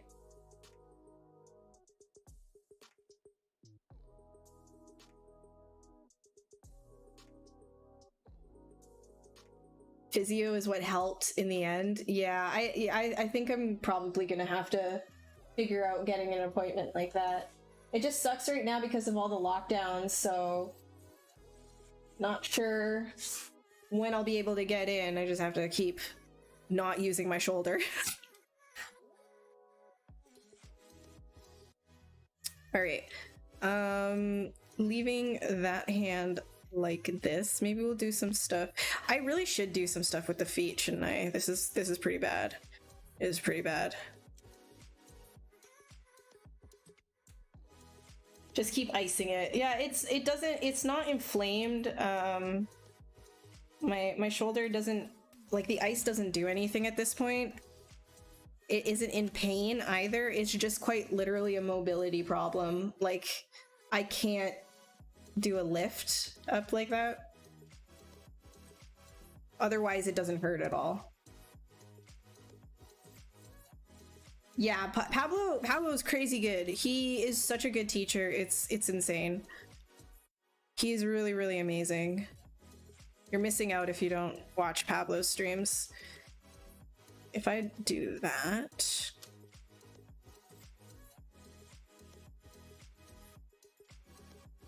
Let me try and get some actual anatomy going on here. So we want this to be kind of like a goat hoof. But like mixed with like a human foot. So let's see what I can get going on here.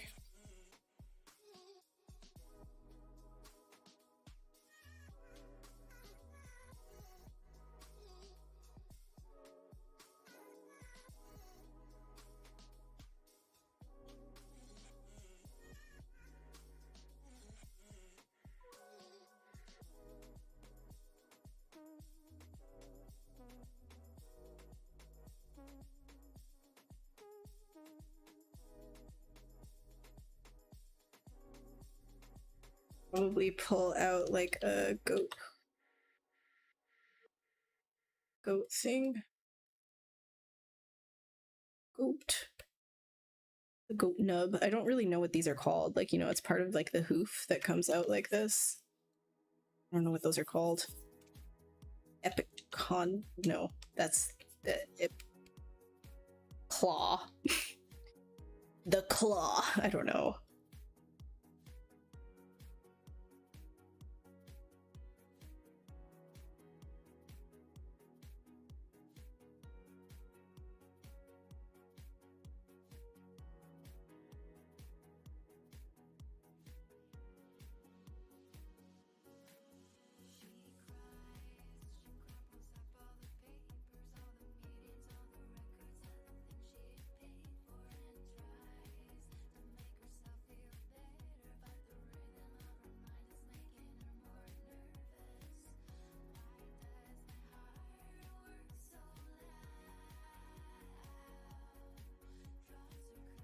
Like the goat hoof. Wait, what's it? Let me see. Like there's like a, it's not a thumb. It's like this little like thing, this little dinky thing on the back of like a goat hoof that I can't really, I don't know. Dew claws. Is it actually called a dew claw? I know that's what it's called in dogs and stuff.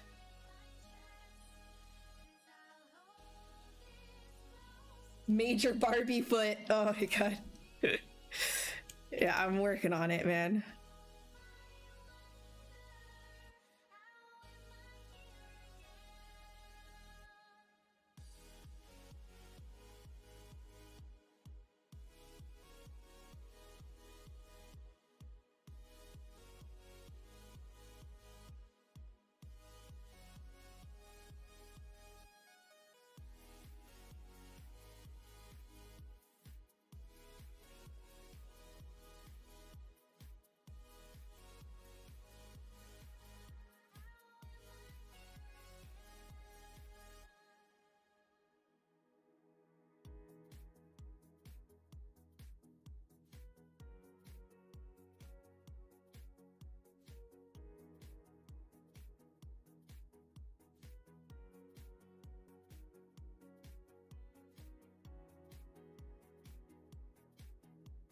Solo these out.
Yeah, like the little like hoof thingy that sticks out. I don't know. I'm just gonna go with dew claws.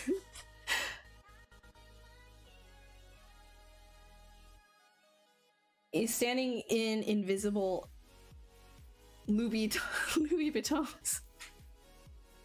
Yes, it's the that fad with like the clear plastic boots and like, have you seen like the jeans that are clear plastic too? They're not Louis Vuittons, but they're so ugly.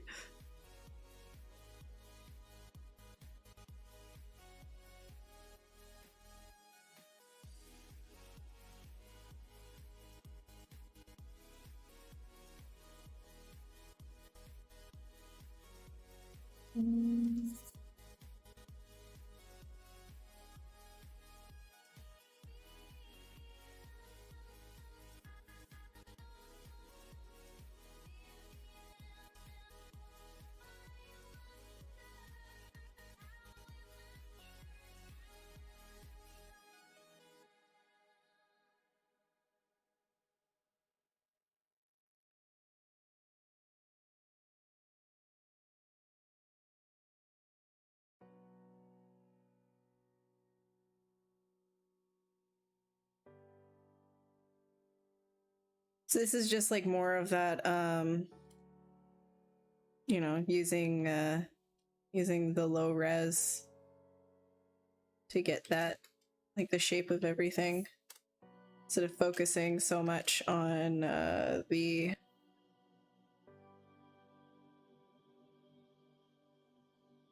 like little details and things. You're just getting the overall form right.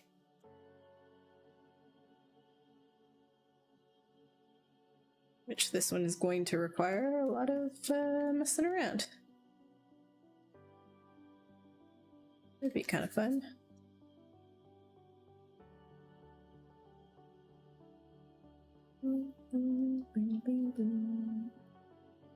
Alright, so now these are in order. Make this proper.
I think it needs socks. Yeah, yeah, he probably does.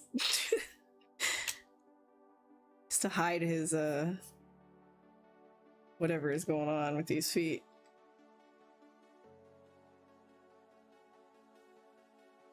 His feet do be ugly though.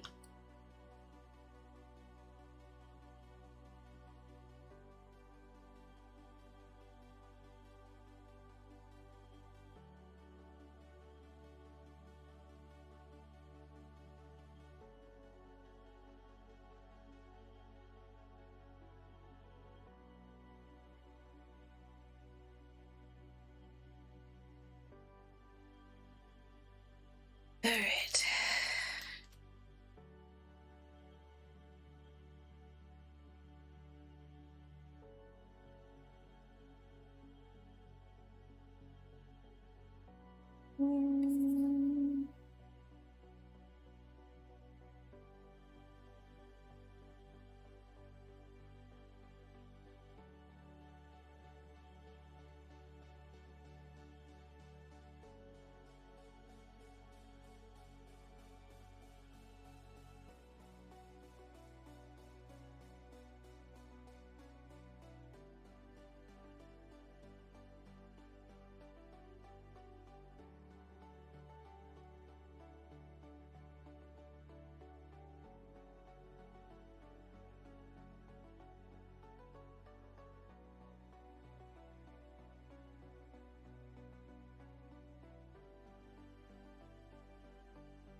How do I sculpt without a concept? Just go with the idea and the flow?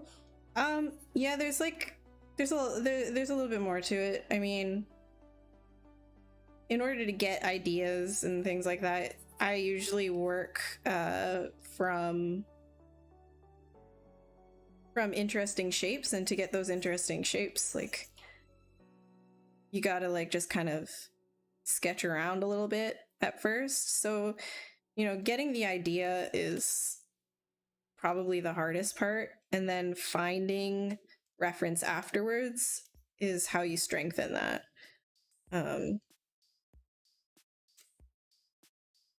But yeah, I would say you definitely want to work with your shapes first and foremost, and then work on getting reference to support those shapes afterwards.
See how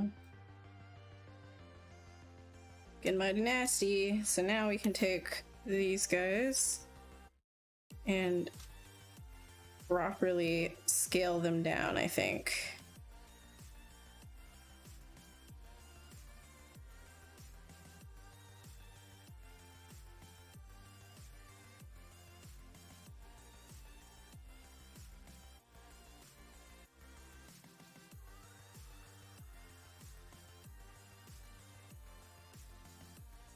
I haven't really used any of the new features yet, to be completely honest with you. I just haven't really had a lot of time to mess around with them, but I'm hoping to try out the thick skin stuff later when I do have a bit of time, maybe over the Christmas break. But yeah, I haven't really used a bunch of the features. If you're interested in the features, though, Pixologic has a bunch of resources explaining it. Even Michael Pavlovich, I think, went over a bunch of it as well.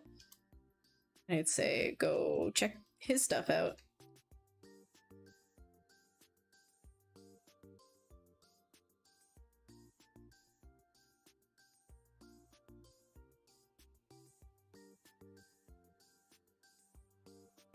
These guys here, there we go. Pull that out a bit.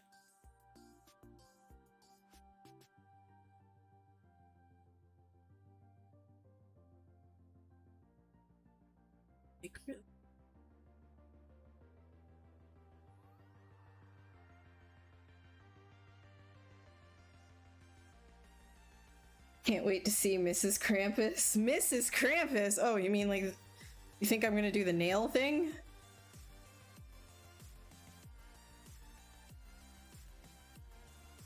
Mrs. Krampus? In what world? The nails clickety-clacking, yeah. Alright, let's see here. Horsey boy. Horsey boy. Trying to figure out what to do, because like there's not a lot of muscle going on at the bottom parts here. And this is mostly this would mostly be tendons and things.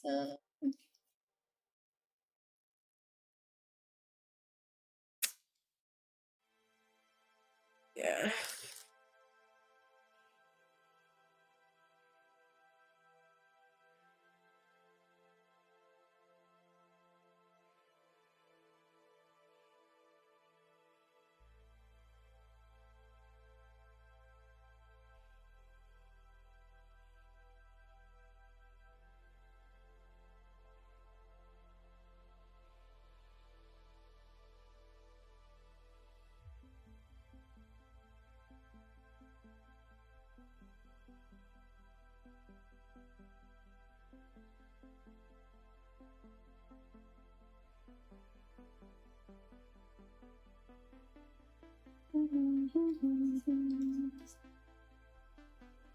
I think I'm gonna leave out most of the wrinkling and things of that nature because I do want to pose this, so I'm only gonna do like a little bit here because I think when you pose stuff, if you have too much detail in like specific wrinkling, that happens when, you know, like if you have right here and it's all like wrinkled and stuff like that, you're gonna have issues when you pose it because you're just gonna have to redo that according to how it's posed.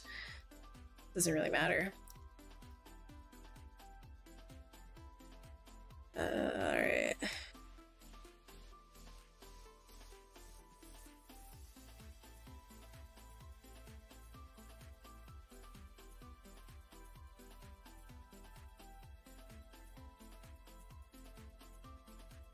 So let's say this is let's do it like that then. Straight down.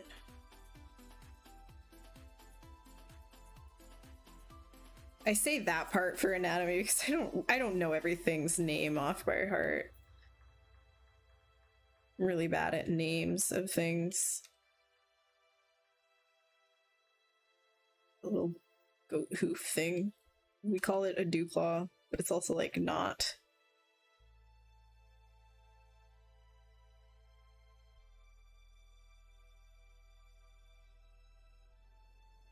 Six toes. 6 toes, the number of the beast.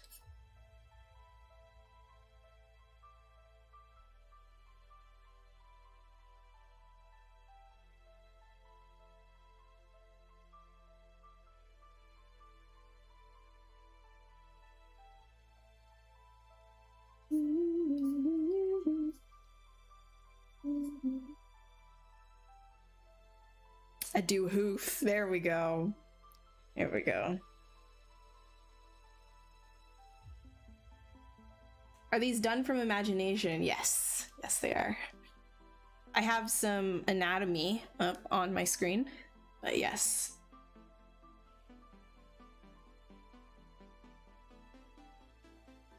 How do you prevent this but getting messed up from Dynamesh besides pumping up the resolution? Because fingers here are going to stick together if you Dynamesh this. Yeah, so I wouldn't Dynamesh it, right? Attaching these things. Okay, so I've got a little bit of like an error right here. I want to get rid of these. Oh, hello? What are you a part of? Oh, weird. Thanks, Fox. Yeah, so if I wanted to attach these things together, what I would do first, I would make sure that this is all Dynameshed right here. Or I probably wouldn't Dynamesh this, to be completely fair with you. I would just like subdivide it a little bit. And I will delete lower. And then these two, let me just save.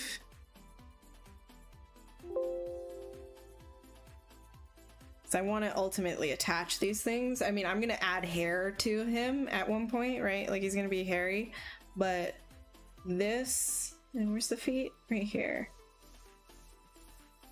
Just gonna duplicate these out in case it fails. And then merge that down. Okay. So now this is just like that. Take off that and go. Oh, hello. Remesh by union. Yes, please. Happen to have 6 fingers on your right hand? No, I do not. I do not. I do not. Then you say accept. And this should, in theory, have merged itself together. You see that? So now it's all part of itself, but you still have everything spaced out because it's just remeshing based on what's touching it, right?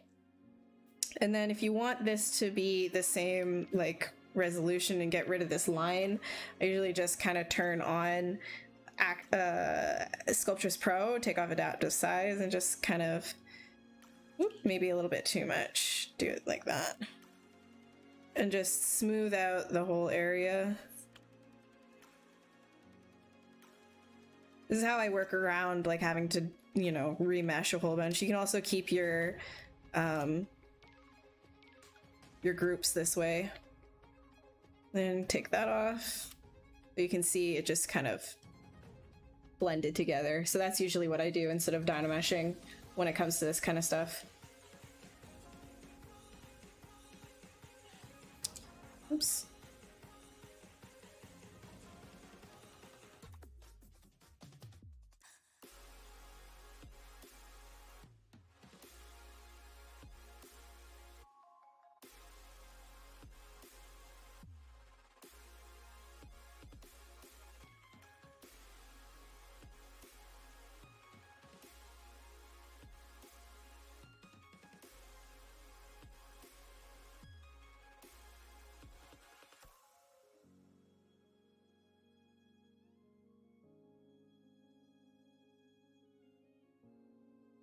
The pinky finger is useless. I don't think my pinky finger is useless. It hits a lot of hotkeys for me. In fact, some days I hit so many hotkeys with my pinky finger that it actually hurts. So, say useless.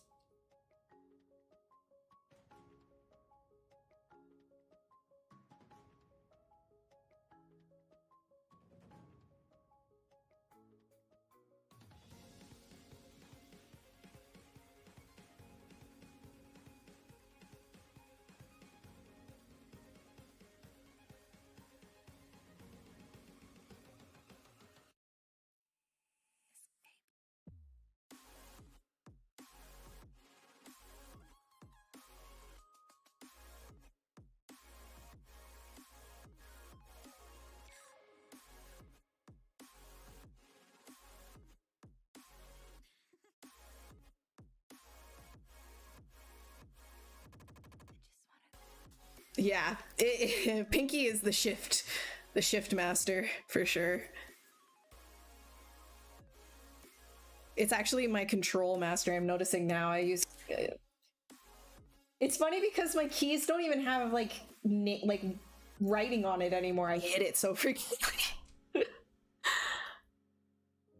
Oh, I should take a break. Actually, it is like the midway point, so we'll save this. Yes.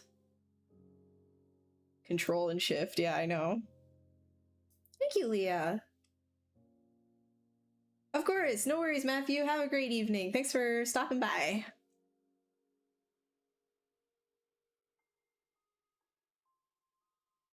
Yeah, I'll put him here. And here. Here.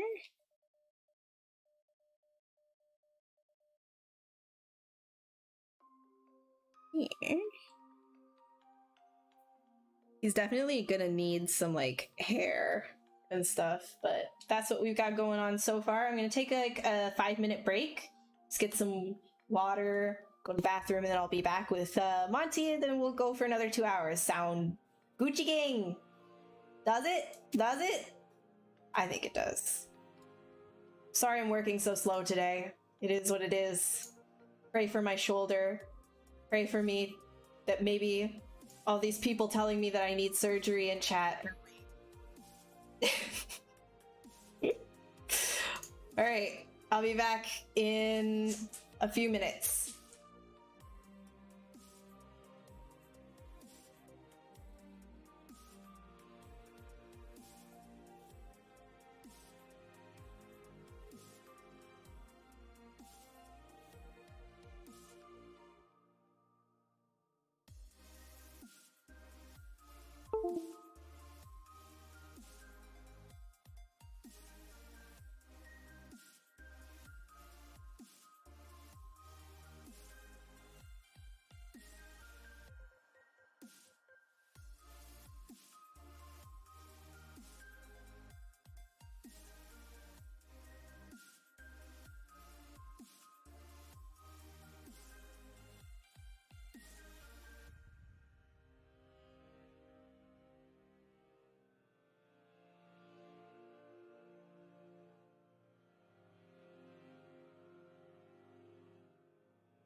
There we go. There we go. Hey there, how are you doing? Wait, what? Autosave at the right time. That's unusual. Yeah, like when I went on break, it was just like, hey, I'm gonna save for you. This is Monty. For those of you who don't know, I always bring him on to say hi. Here's my corgi boy. Whoa. He is my little baby boy. He's just the flour sack. He just, you know, he just sits here, doesn't do very much that's interesting when he's on stream. If I put him on the ground and I open that door, he suddenly becomes very interesting.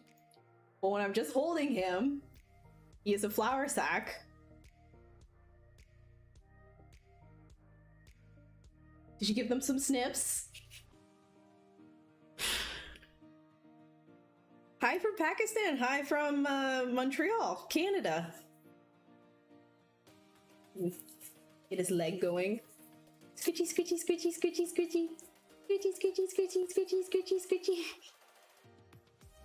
Yeah, he likes to sniff anything that's new, but if it were just him, like if I were to like grab that and show it to him, then all of a sudden it's scary.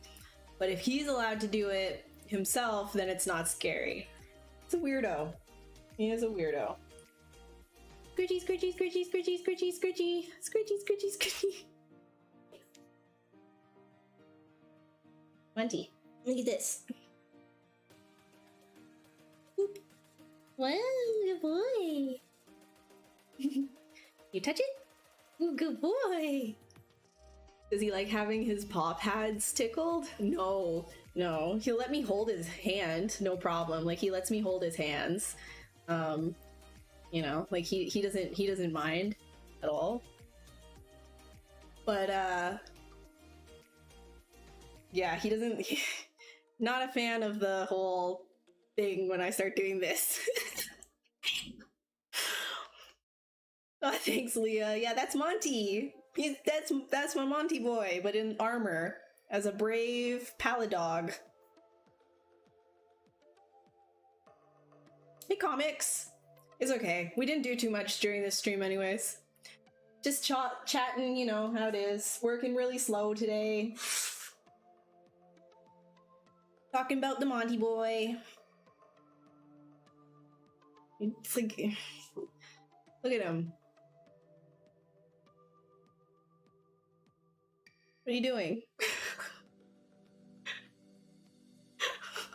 How's my shoulder? Garbage. It's garbage. Comics. I need physio. I need to get a physiotherapist. But we're still good. We're trucking along. Not using it, so it's not in pain, which is good. But I just can't lift anything with that arm. Monty's a noodle. He is. He's just like a dead board, a dead weight. Look at it. Look at this. Look. He's just... Are you trying to be as heavy as possible right now? Because you're succeeding. Look at this. Why? Okay, Lug. Onto the ground you go. I need to keep sculpting. Careful. We run a marathon around. My goodness. Yeah, it'll be fine. I'm sure it'll be fine. It'll be fine, and if it's not, I'll tell you guys how I'm about to die. But whatever. It is what it is, right? Hi. Alright, let's get rid of this BRB.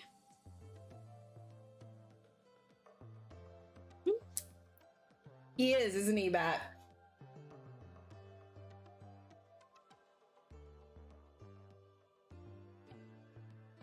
Do I do concept art when the technical aspects don't matter? I mean, where you don't have to worry about finishing for production. Yeah, I do that. I do both, though. I do design work and I do concept work.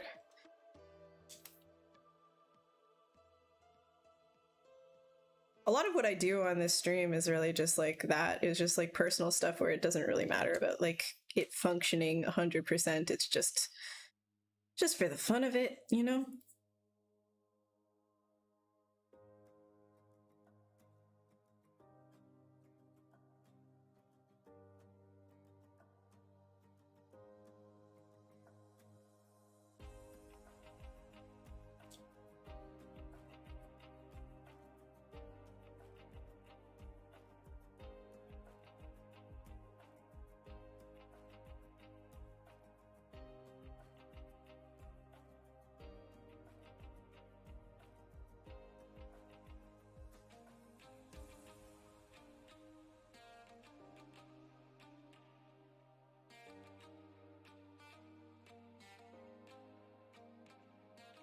Either way, you'll be here. Nice. So if I'm dying, count on you guys.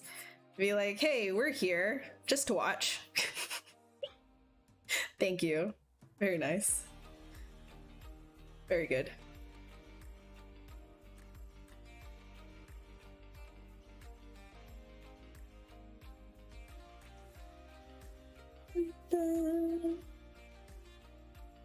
If proportion issues.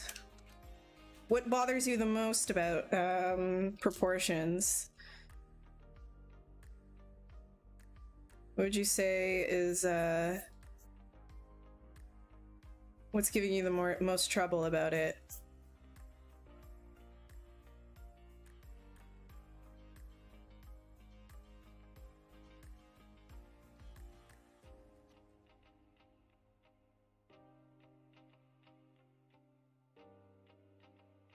Is this on dynamic? No, it's not. Okay.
Do I ever have to have my work checked? Yes, all the time. I send off my work to clients for feedback before finishing anything up all the time.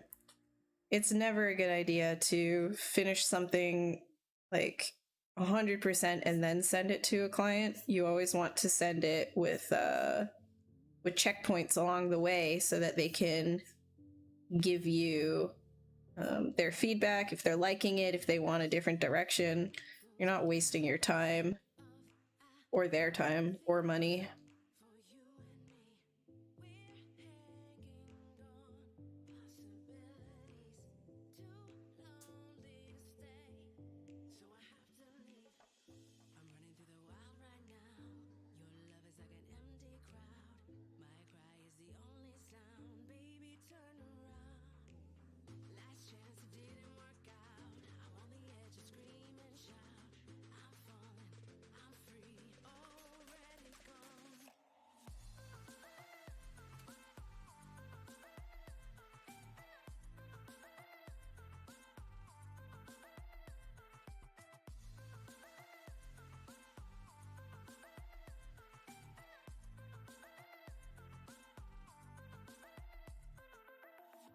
I don't want this to be too voluminous, but I do want it to look like there's a good place for all of this hair to be coming out of, so it needs to have a bit more chunk than it did, because all of this has to originate from there, so it needs to have layers.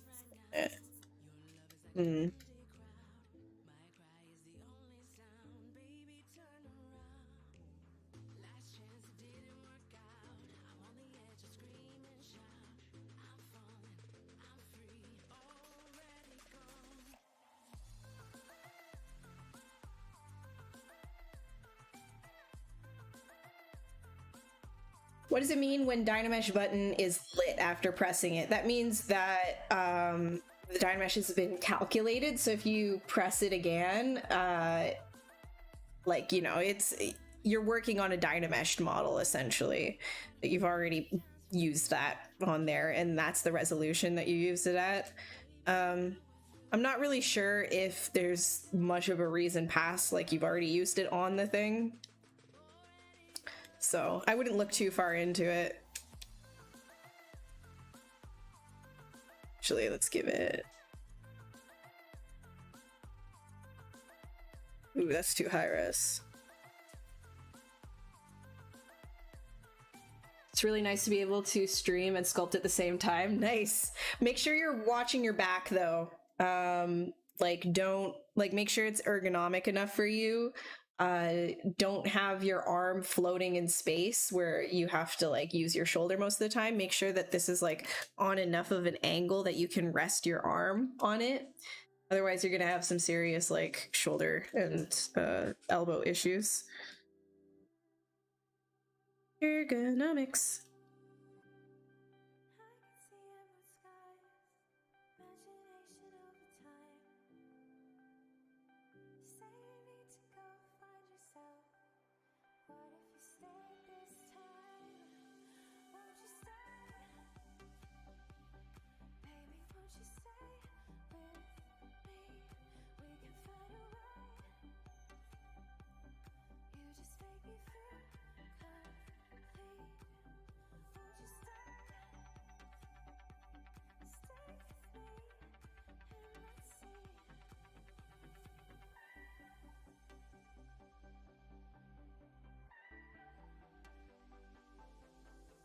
Nice.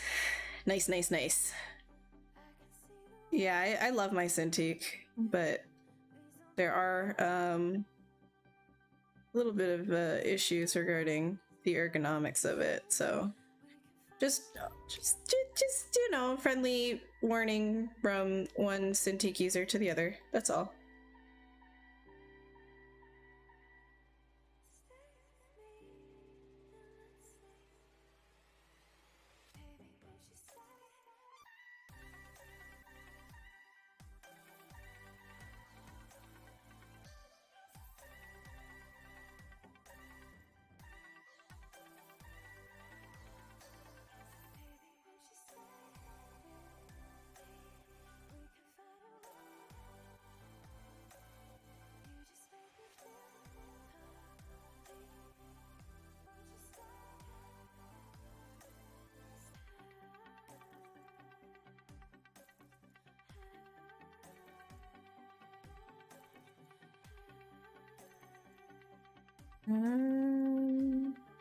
We could give this a little bit more juice, actually. There we go.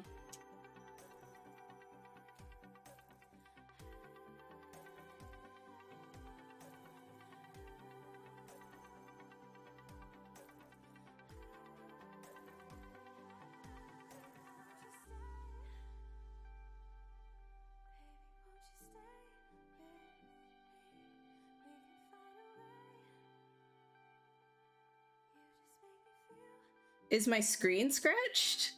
Why? Do you see a scratch on my screen? Let's see. It seems fine.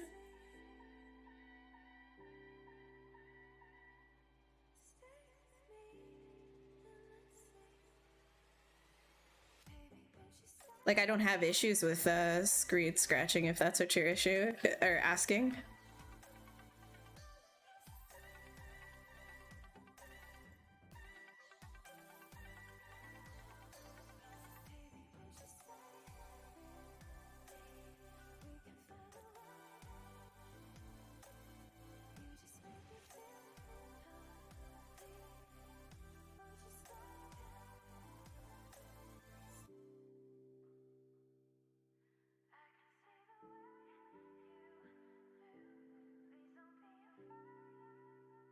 Hello, Turkey. How are you doing? How's it going?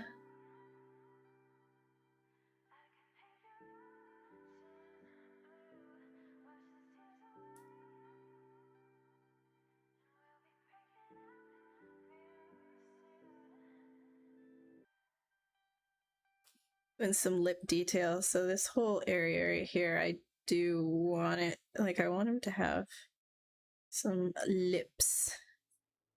Some lips.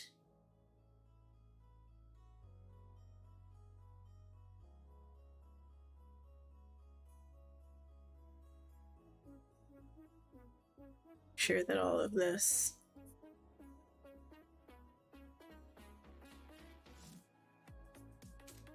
works out. You want to learn ZBrush? There's a lot of really good references online for that, including these streams, but Z Classroom will help you out with all of like your main stuff.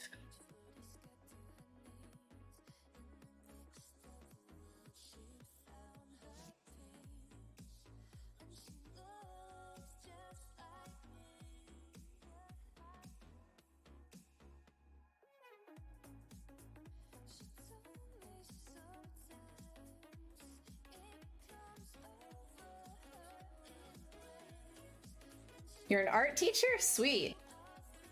ZBrush is a great tool to add to your arsenal as a teacher.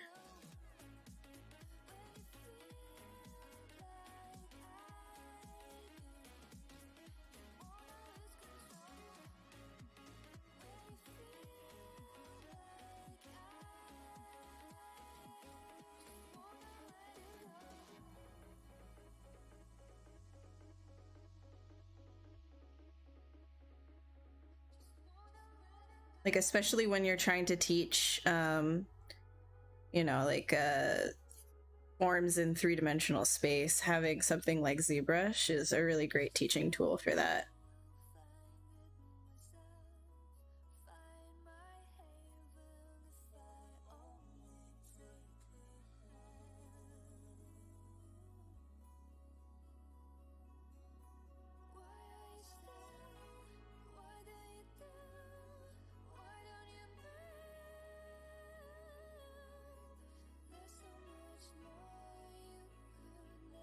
How often do I sculpt in VR? I haven't been back in VR for a little while now after I hurt my shoulder. I haven't been in VR and I've just been like too busy. So the answer is not frequently. I want to sculpt in VR more, but the reality of it is right now it is just a totally for fun kind of thing. Whereas like all my work I have to get done in ZBrush, for my clients and stuff like that.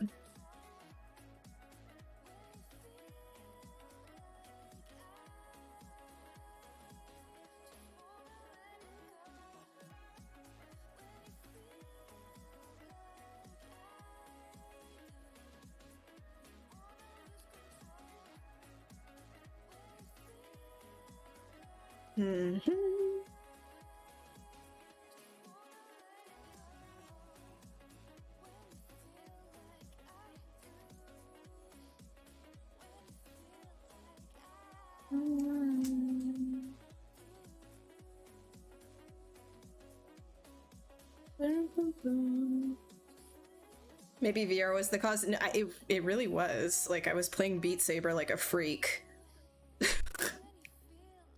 Pretty sure that's how I ended up hurting my shoulder. I know that's super embarrassing too, so please don't make fun of me. Me asking you not to make fun of me is literally calling you to make fun of me. Oh my god. Wait till I go to physio and I'm like talking to the doctor there, like the physiotherapist. They're like, so how do you think you did this? Is it maybe your work? No, I've been fine for years. Well, then how do you, like, do you play tennis? No. Is there something you'd like to tell us?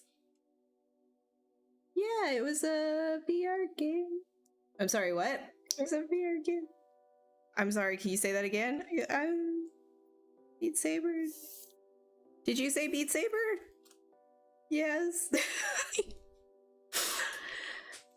Do you use an anti-scratch protector? No, I don't. I'm very light with the way that I sculpt. Like I don't like press really hard, so I don't feel like I need one, but and I feel like an anti-screen or an anti-scratch like screen protector would be really like it would kind of interfere with the feeling of the Cintiq too.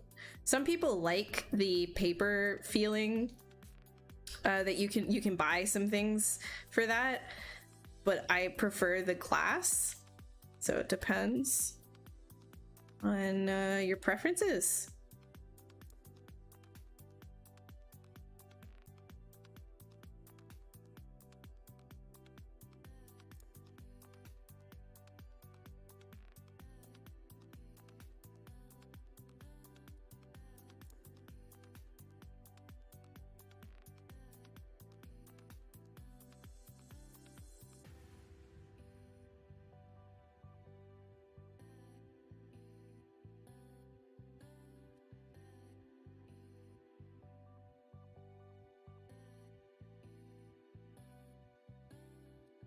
Helps with the control of your lines. Interesting.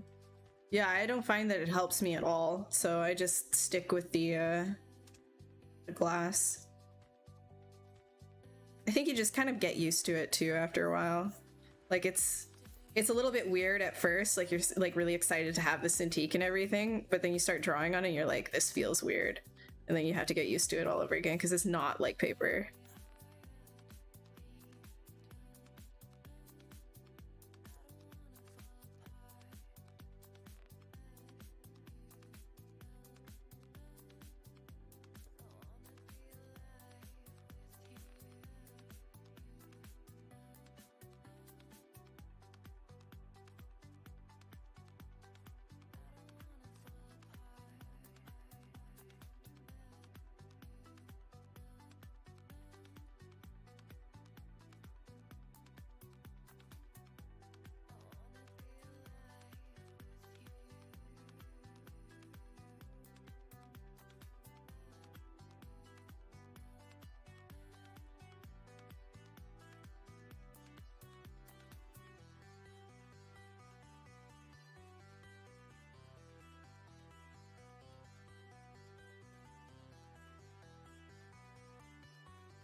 Different tips for the pens that grab more to simulate different tools. Yeah, there are a bunch of different nib tips that you can use. I prefer just like the regular one though. I haven't switched mine in so long. Like this is the same one that I've been using for 3 years. I haven't had to switch my nib.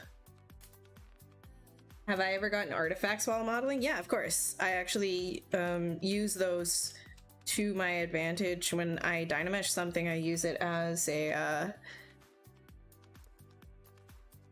I use it for Dynamesh purposes as like a sketching form, I guess you could say.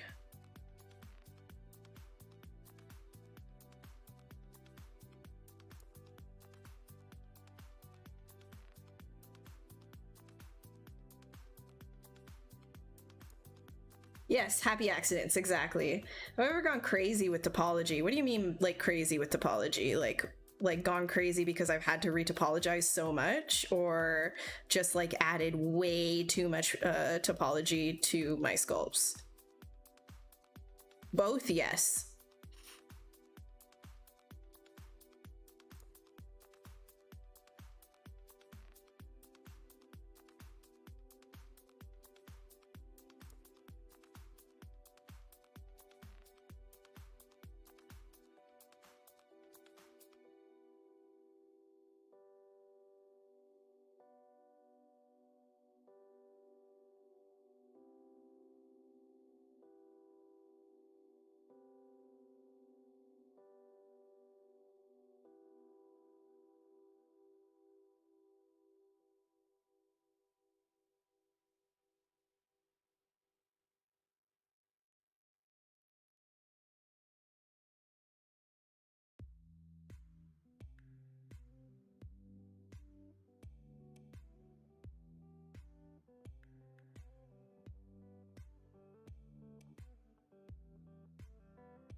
How am I hungry? I just had like an entire bowl of pasta before I started streaming.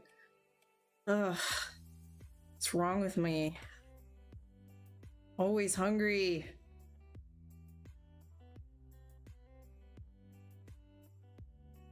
Actually, I shouldn't. It's kind of like a stupid question because like it was pasta. It was a white pasta, so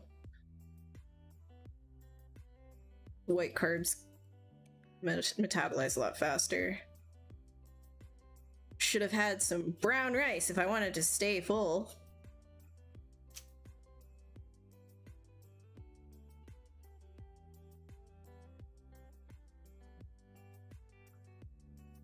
Well, thanks, Ozone. Thanks, Sergio. I appreciate it.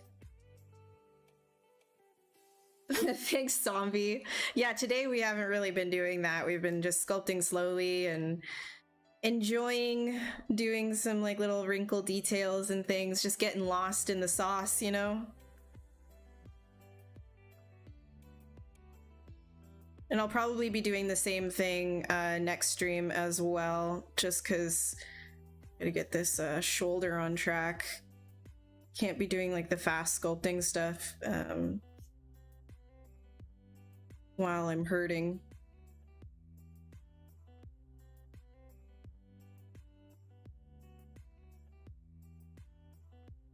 Just because it can't go fast doesn't mean it can't be good. Actually, it's quite the opposite. Usually when I take my time, things end up being a little bit better.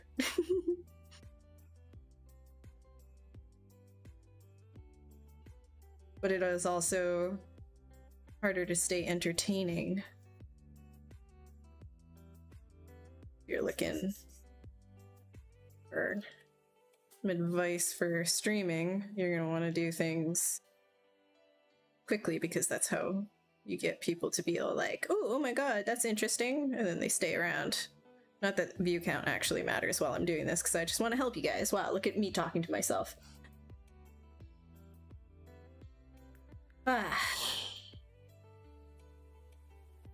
Make you hungry? Sculpting will make you hungry. You get hungry when you sculpt? I find if I'm like thinking a lot, I get really, really hungry really fast.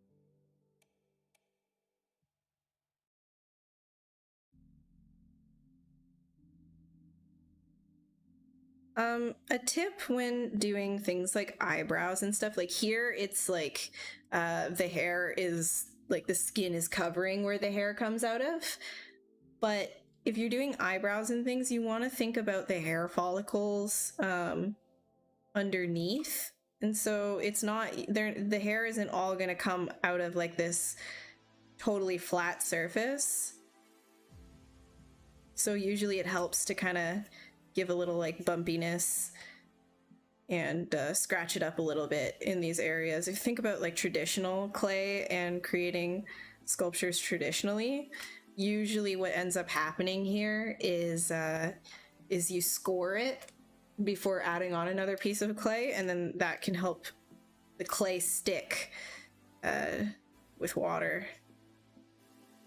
But you can think of the same kind of an idea when adding, you know, hair on. If you have the same sort of practice, it gives it that same feeling of integration.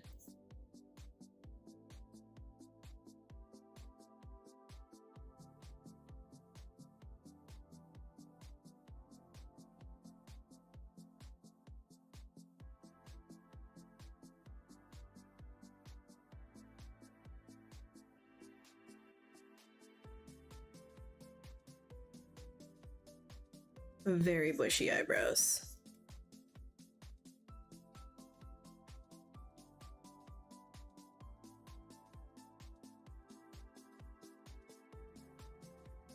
Did the best sculpt you did so far the other day?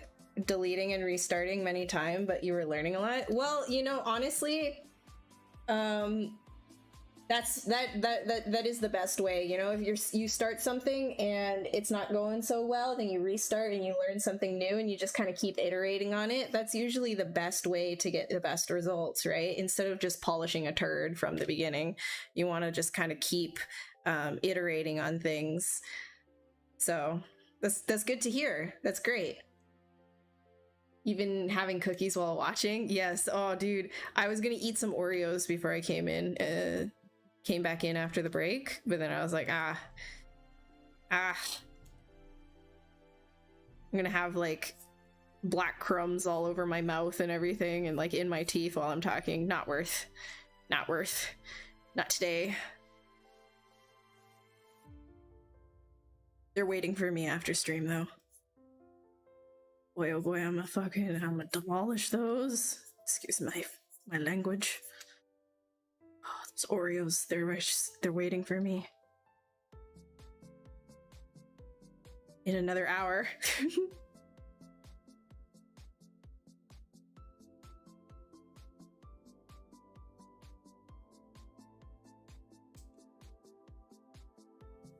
Actually, yeah, that'll be fine. Give it a little bit more juice and up the Z intensity here. Sit up straight.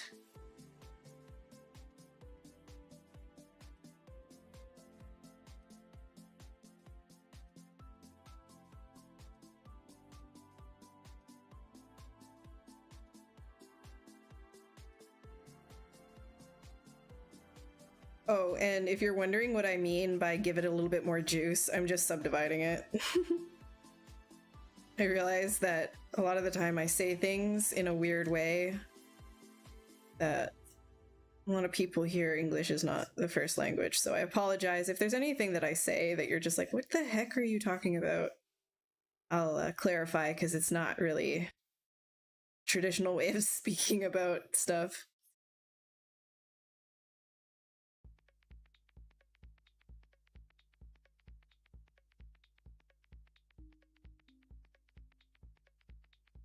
Oh, dude, on the weekend, I crushed an entire thing of the double stuffed Oreos, like a whole package. Unbelievable. I was watching The Expanse. Finish the Expanse. I didn't start season 5 yet, but oh my god, I love that show so much. Love The Expanse so much. Oh, good sci-fi is like my favorite thing. Like good, believable sci-fi.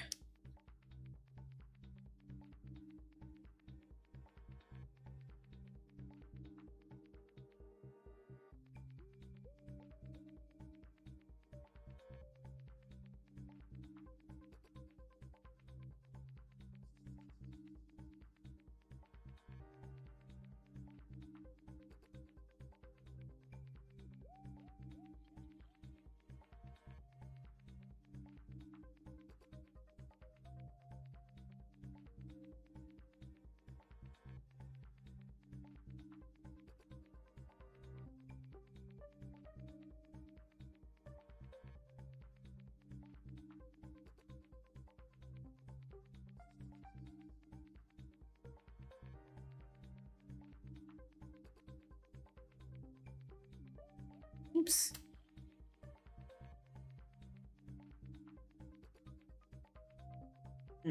Get that back. Wondering, actually, maybe I can use the swirl brush here. Where are you at? Where are you at? Spiral. There it is. Oh, you're gonna love, honestly, like, The Expanse honestly blew my mind. I was not expecting a lot. But very happy. I'm actually thinking of getting the books and reading that at some point if I have the time. I keep saying if I have the time. I need 48 hours every day, not 24. Yo, Bobby, what's good? How are you doing? Love, Death, and Robots? Great. Yeah, it's really good. Have I seen Raised by Wolves? No. No, but I heard about it. Only so much time to watch shows and play all the games that I want to do and also get better at audio.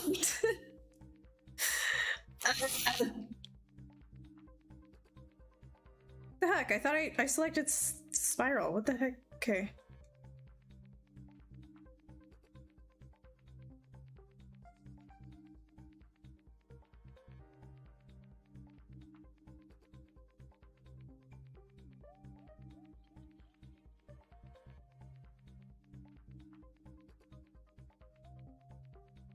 No.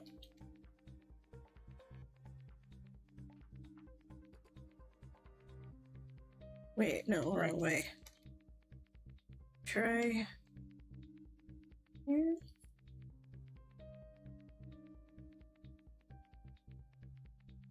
I'm just trying some stuff out, seeing if I can get this looking interesting, but no, sir, I cannot. It does not look good. Back.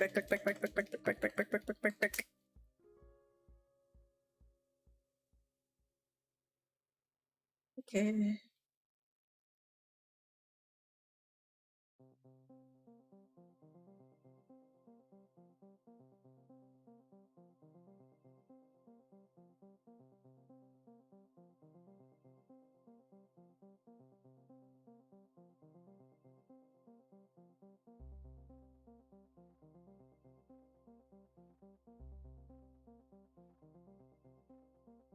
I absolutely love Christian in The Expanse too. Like, her voice is so great.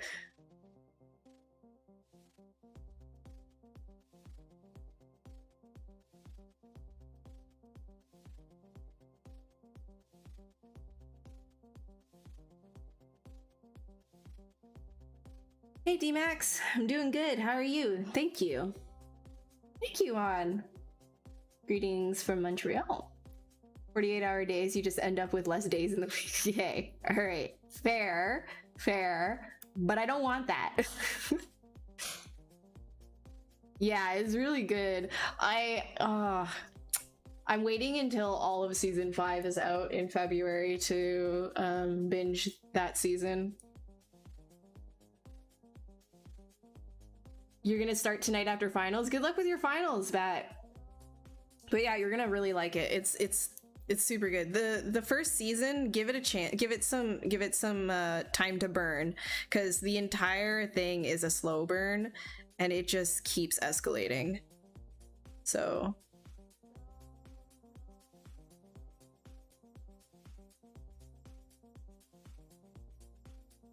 yeah, these little bitties right over here. You friends, not happy with you. You're facing the wrong way.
There we go.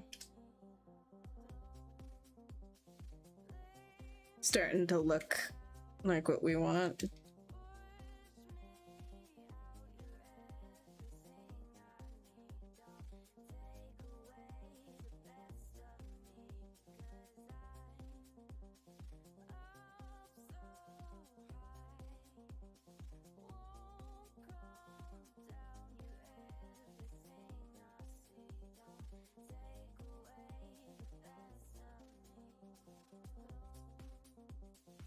All right, see you, Pepe. Have a great night. Thanks for hanging out. See a vampire? No, this is Krampus. Awesome. Yeah, we just hanging. All right. Remember to hydrate.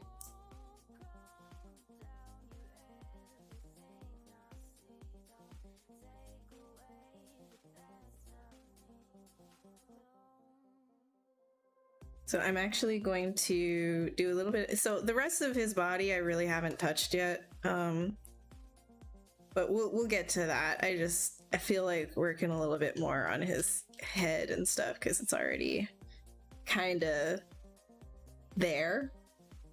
We'll get some curve tube stuff.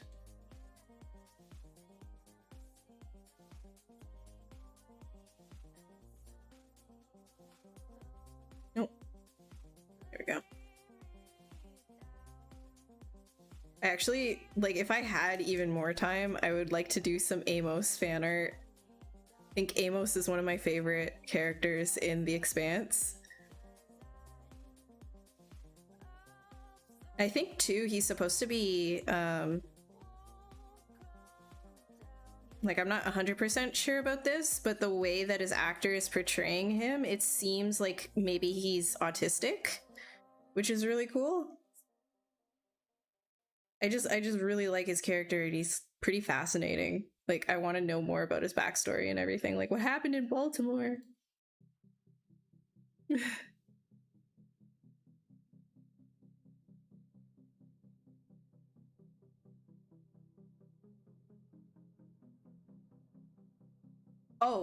Yeah, here we go, that's the Krampus, but his backpack, like his sack, is actually part of his body, right?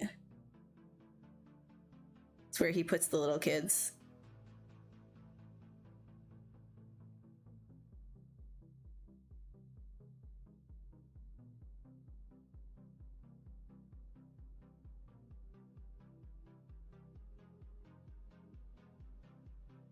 I also really like Bobby's character too. I'm not gonna spoil anything from the Mass Effect. I mean, it might as well be Mass Effect.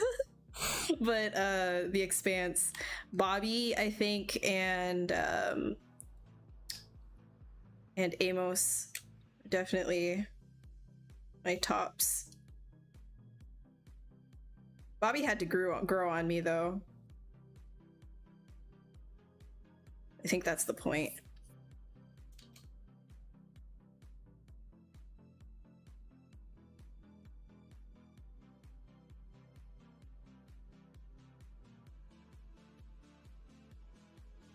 Christian is also just so good. Christian is such a great character. So flawed. I love flawed characters, you know?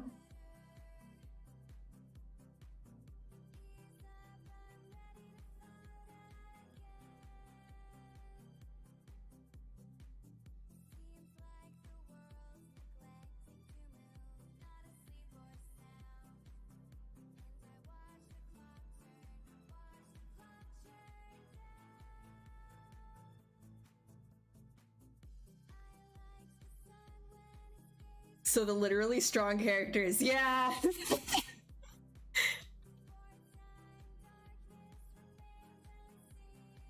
But they're really flawed though. I don't know. I feel like they're well written. I like the strong ones.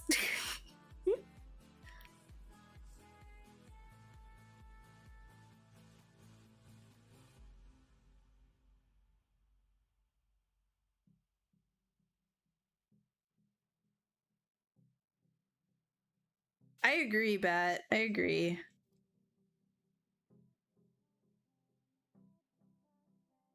I mean, it depends to a certain extent, right? Like, if they're flawed, but they just keep choosing to make the same mistakes over and over again, then they become, like, annoying.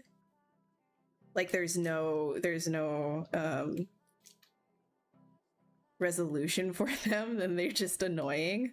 You're just like, dude, what the heck is wrong with you? Please. But if you can see, like, they're just human and making mistakes. I like that.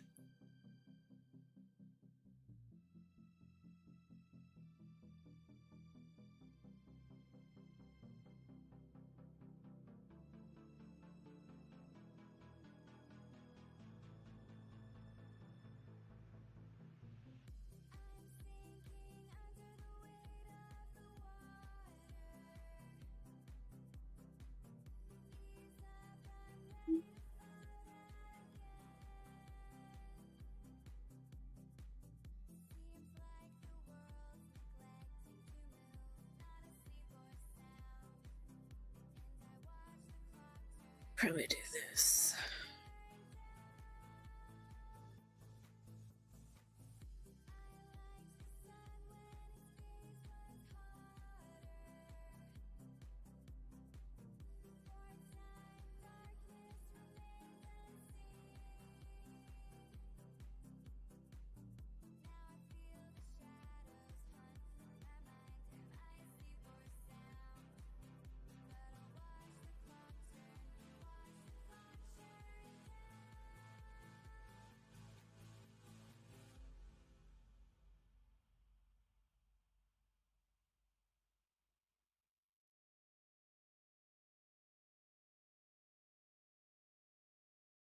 Sculpt one of the Mass Effect races, like a Krogan. Oh, yeah, that would be so cool. What if I sculpt Rex? Oh no, but I don't feel like I should, because like there's already really good art of the Krogans out there.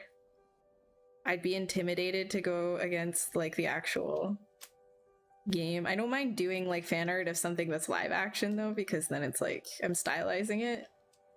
But if there's already really good art of something done like in a game, I've never been a fan of like redoing something like that, just because it's already so good. Like, what am I offering? But I love the Krogans. They're really cool.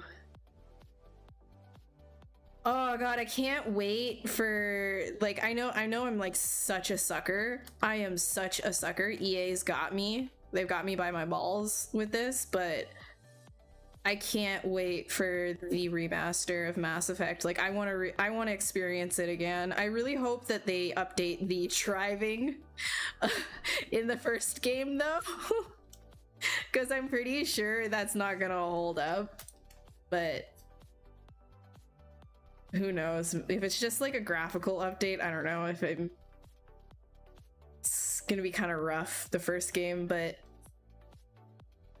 I love Mass Effect. The whole reason why I went to binge The Expanse is because I needed my Mass Effect fix. Especially after seeing the trailer that they dropped. They were like, the next installation of Mass Effect. I was like, I almost cried. I was like, oh, it feels like the glory days of gaming. What is this? Mass Effect is a new Mass Effect, even though I know all the people from BioWare that worked on the originals are gone, but it's still like, yo. And then the fact that like Left 4 Dead 3, I know it's not actually that.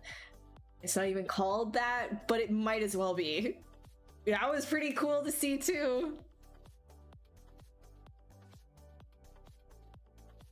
Like honestly, this entire video game awards just felt like the Xbox Live days, you know what I mean? Like they even brought back like Halo Blood Gulch, but it was in Fortnite for whatever reason, because you know, whatever, but it's still, Halo was there. You were gifted Andromeda a couple days ago. Don't know if you should play it. Andromeda is glitchy as all heck. I am not playing it. I refuse to play that. I can't. I'll just, the immersion, like it won't be there. I mean, maybe I'll try it because Epic is actually giving away games every single day from the 15th.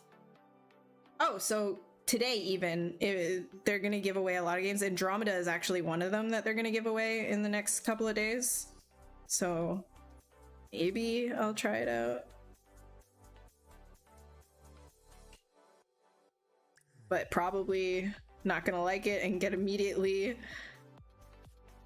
thrown out of the experience. Like, I'm already having issues with Cyberpunk. Like, I like it so far, and I'm sure the story will pick up, but even the insane amount of glitches, like, dude, like, just turning around and cars are just suddenly gone is, like, aggressive culling. I don't know.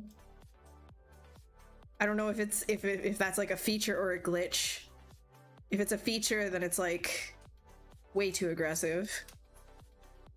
Like, even I'm just like punching the air, then people start cowering or whatever, and then you turn around and they're gone. Like, what? You live close to the BioWare office, you're tempted to— oh, don't joke about that.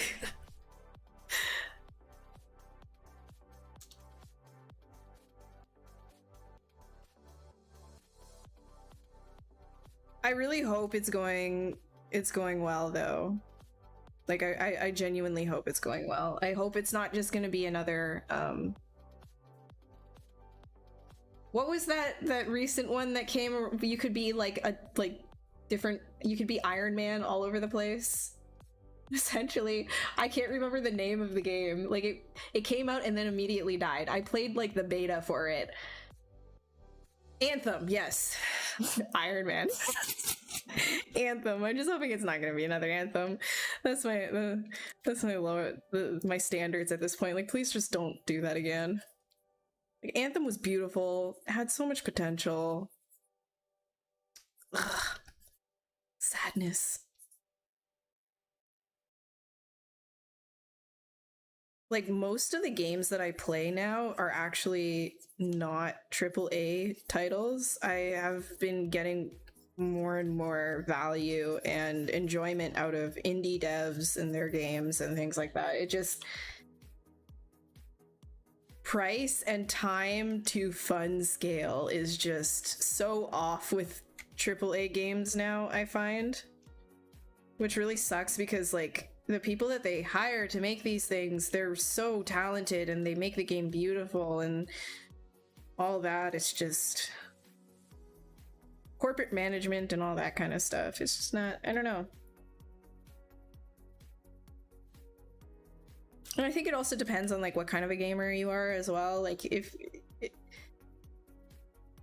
you're like super casual, there's nothing wrong with that either if you're super casual, but I think that a lot of the AAA games that come out now do focus a lot on the casual market, because that's where a lot of the money is. So just a lot of complacency, you know, like, oh, it's good enough, like, most people will buy this anyways. Especially like fan culture and things like that. Like, if a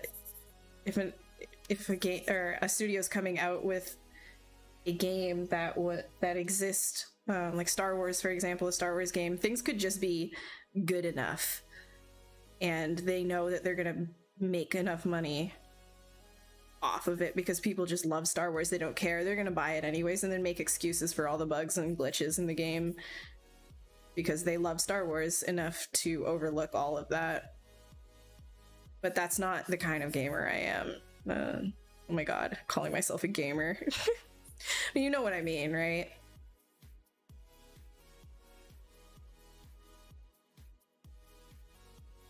You love Anthem, even have the collector's art book package. Yeah, see, that's the thing. Like, it had so much potential. Like I said, like I played the beta and everything, and I was into it, but then it just died, and they were supposed to have like this whole like 10-year plan with it. Again, with those kinds of things, it gets really egregious, right? But what happened? Casual and mobile is where the money is at. Absolutely, yeah, absolutely. Putting a fresh coat on it, yep. Honestly, mobile, like the casual market is where it is. And when I say casual market, I don't just mean mobile either. Uh-oh. What did I do?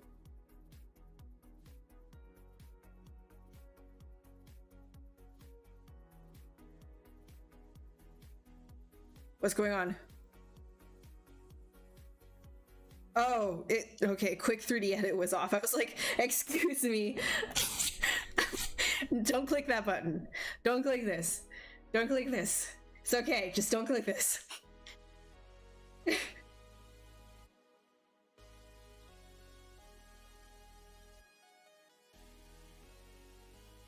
But yeah, what I was saying is like mobile doesn't necessarily mean casual, right? But a lot of gacha games are in that realm of casual market. Things that like let you get in, buy things to speed up your process, and then leave is the focus on the casual market. People who want that instant feeling of satisfaction. Again, like it really just depends on the type of person you are. I'm not necessarily saying that, you know, wailing out on a game is necessarily bad. If you have the money, you have the money, but most people like don't.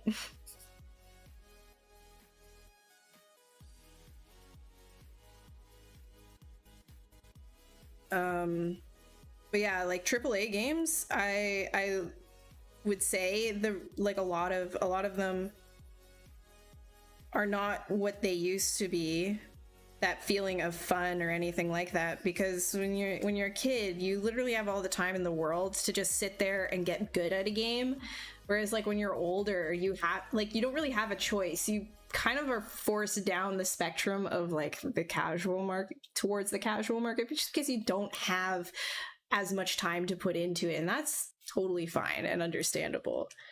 But a lot of AAA games, they know that most people are not, like kids, like lots of time on their hand to get good at a game.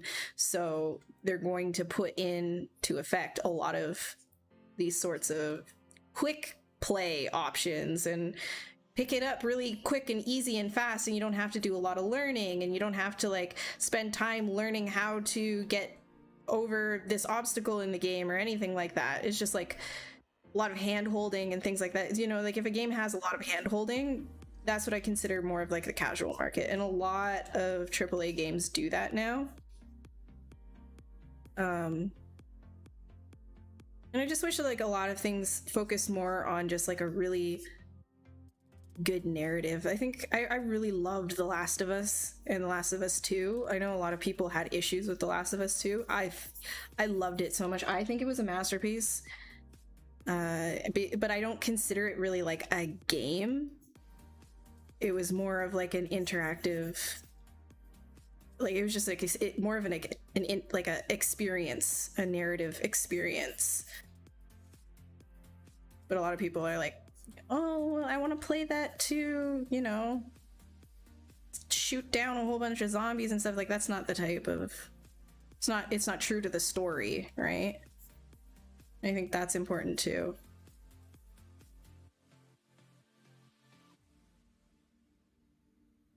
We can invest so much time on them, so slowly become casual games. Yeah. Yep. What do you call the Blender app? Blender. Is this like a knock knock joke?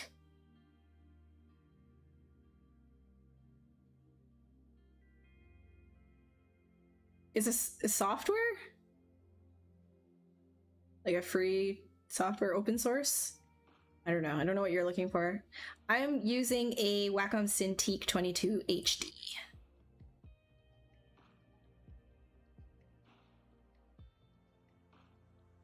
Yeah, I agree, Angelus. I thought the story was amazing. The thing is, like, I find a lot of people, if you didn't have issues with the social, like, political part of The Last of Us, then the other people, like, had issues with the fact that the ending was so, like, open-ended or whatever. But I find that that's really, like, black and white thinking.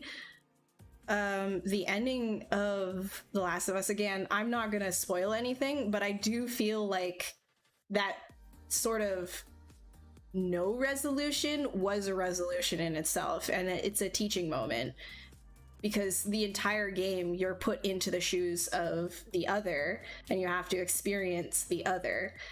like I said, it's a narrative experience and it takes you on a journey that way. And so if you've failed to pick up on that it wasn't a traditional like linear storytelling thing where, you know, you're handheld, then there's a little bit of a disconnect. And I think, you know, as we all aged, you know, the game industry also aged in a way, to appeal to like this casual storytelling. And so when you get something like The Last of Us 2, there's a lot of us that didn't really, I guess, you're looking there. A lot of people were expecting something more safe, you know? And that's what I love about The Last of Us 2 is that it just didn't do that. It decided that they, you know, the writers were like, no, this is what we want to do. This is the experience we want to sell. Let's do that. And I loved it. Loved it. Want more of that good.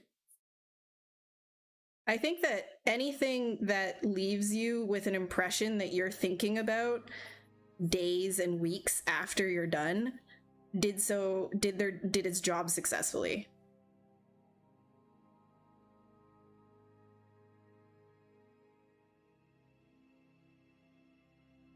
What do you call the Pixologic? I don't know. An extra large with pepperoni? I don't have the touch. I just have like the regular one. I don't think the touch is necessary, no. Yeah, it messed me up good. I couldn't stop thinking and talking about it for like 2 weeks. Oh, for sure, yeah. Yeah, Chomsky, I agree. Honestly, if they just like don't do a third installation, I feel like it's totally fine too. Like they could leave it like this, but it does open it up in case they wanted to. I'm kind of glad that they didn't just go the safe option. Like they're beloved characters, but doesn't necessarily mean that the writing is bad if they aren't there. And I don't want to say too much, right? But like this whole idea that Joel is the good guy needs to stop. Like that. He's not like, it's over. I'm trying to like phrase this without like spoiling things, but like the overall thing in The Last of Us is that no one's a good guy. No one's a bad guy. People are people and they do things, and revenge either consumes you or you learn to let things go.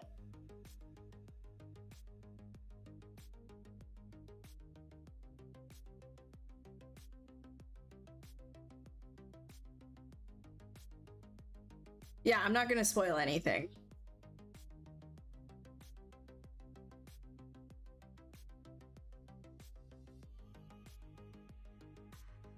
Yeah, exactly, Lucy. But the thing is, not many people like online. A lot of the outrage is like it's fan culture. I think like that whole like this is my. I think the same thing that ruined something like the last season of Game of Thrones. You know, like. If a character has to, okay, I'm trying to word things without spoilers. It's so difficult. But this like this fan plot armor, you know, like, oh, it's a beloved character, so therefore nothing bad will happen to it. Not a fan of that. If it has to happen to make the writing good, to, you know, for a specific lesson or another character to be introduced or whatever, then I think it should just happen. It shouldn't matter about plot armor, or fan armor, as I'll call it, I guess.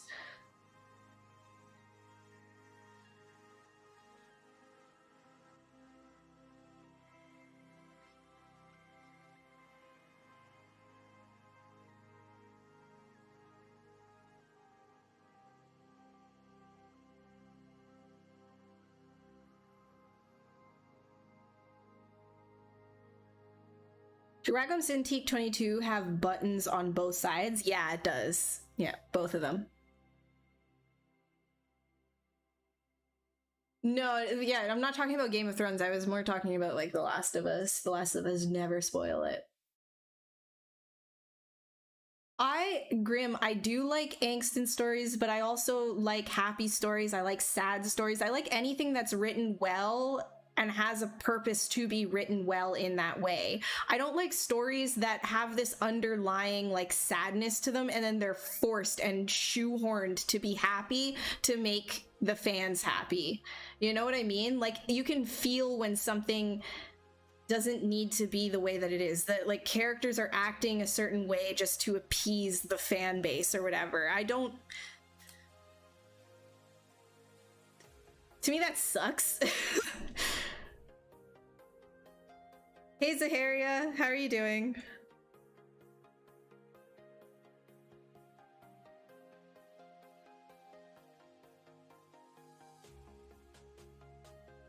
But also, what I'm talking about is probably the hardest form of writing to do. So getting shows with characters who are fallible are few and far between and super exciting. So something like The Expanse, I'm really, really, really digging it.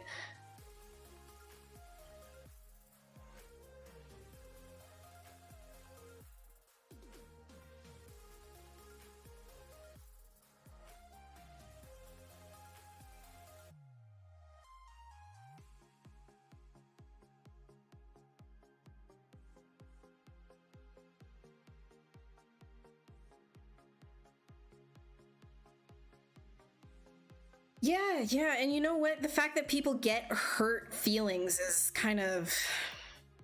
I think the whole thing is just be ready, you know, when you're buckling into a narrative experience of any kind, you should be ready to be taken on an emotional roller coaster, an emotional journey, be prepared to be put in positions where you are going to question yourself and how you feel and everything.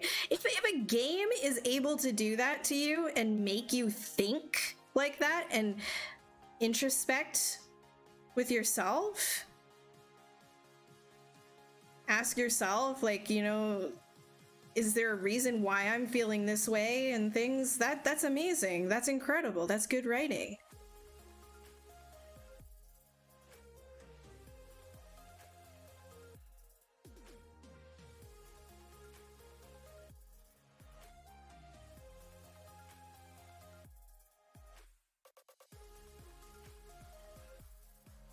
But I also understand the other part of it. You know, some people want to play a game and they don't want to be sad. I don't know why you're playing The Last of Us for some reason, but yeah. Between comedy and tragedy, and stop demanding comedy format. There's plenty of good tragedy to be written still. Yeah, and honestly, I'm gonna argue a mixture of the two. You know, sometimes it doesn't need to be one or the other. Sometimes it can be a transition. And I think that that's fine as well. And not to, you know, when it comes to writing as well, just like have people not be so angry when things don't go according to their expectations and getting mad at being like, oh, they just think they're subverting expectations or whatever. It's like, yeah, but that's the point. It's to put you in an uncomfortable position, an uncomfortable thought area, you know, an area of thought that, you know, you might not do normally. And I feel like story games should be like that. It doesn't always need to be uncomfortable, but asking important questions makes for really good storytelling. You want things to stick with your audience. You want to get into their heads, right? The best way to write characters and to have characters be loved and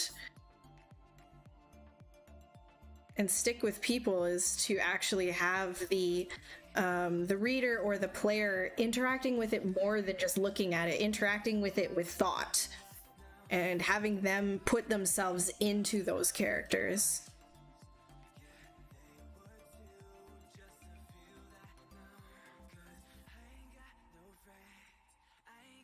Right.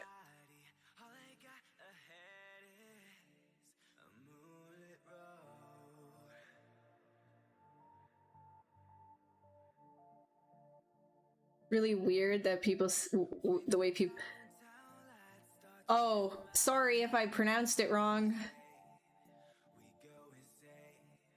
Off topic, but your models get heavy and lag when you reach 3 million polys. You have 4 CPU cores, 32 gigs of RAM on a 2010 iMac.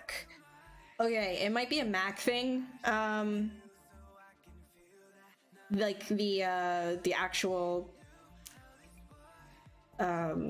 operating system, the OS. So if I were you, I would ask Pixologic about that. But my because it does seem like you should be fine. 3 million polys isn't too much for a PC like that, but yeah, it might be an OS issue. Ask Pixologic about something like that. My PC is, I have a Ryzen 9. I'm working on Windows 10, and I've got 64 gigs of RAM. But I was working with more than 3 million polys, and I only had 16 gigs of RAM just like 2 years ago, so.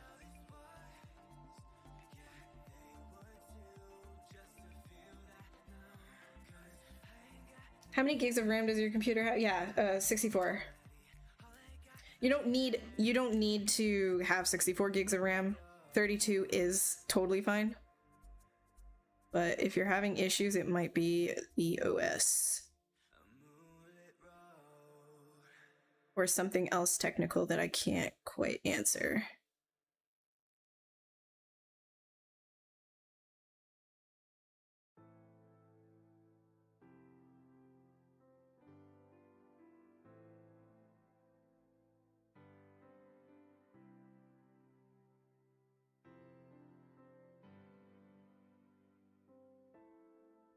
I think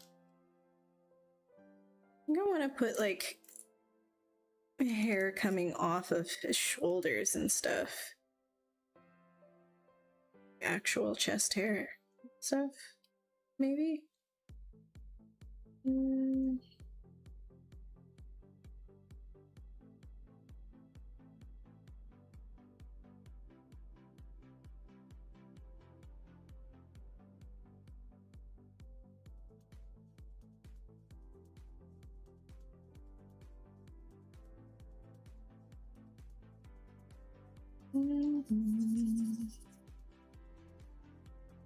Is there any VR that supports ZBrush? Not yet. Not yet. Hopefully, you know, that would be pretty cool, but not yet, no. No worries, Alex. Have a great night. Thanks for hanging.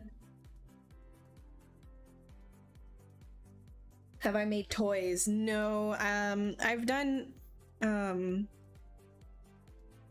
have done a print for a client before, but personally, like, no.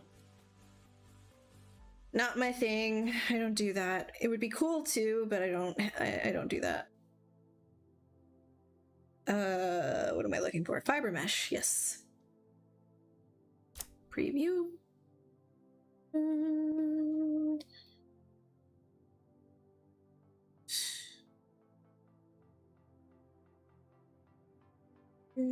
Coverage.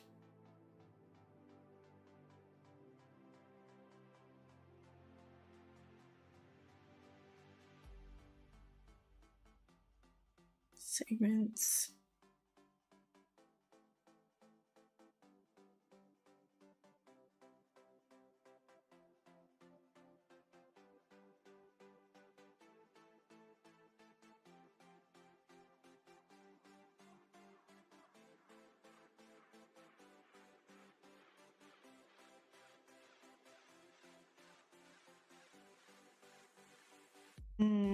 Gravity.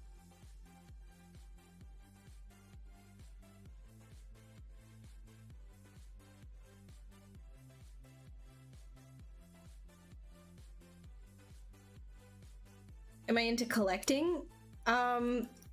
Collecting, like, I don't really have stuff that I collect because I don't have a lot of space. All my figures that I have, minus the anatomy ones, are from gifts that people have given me. If I had space and, like, you know, shelves and money to do so, I would like to collect animal skulls and stuff like that. That would be really cool. And like fossils, I would love that. This necklace that I have, actually, this one, that Eric had given it to me, it's part of a meteorite, which is really cool. Like, I just like old fossil things. I like that feeling of like knowing that the thing was, you know, around billions of years ago. Because this one apparently was. It's an iron-based meteorite. And having, like, you know, I think if I ever were super rich, I would buy like a dinosaur skeleton. I think I would do that. Oh, really, Zombie? That sounds super cool. That's super cool.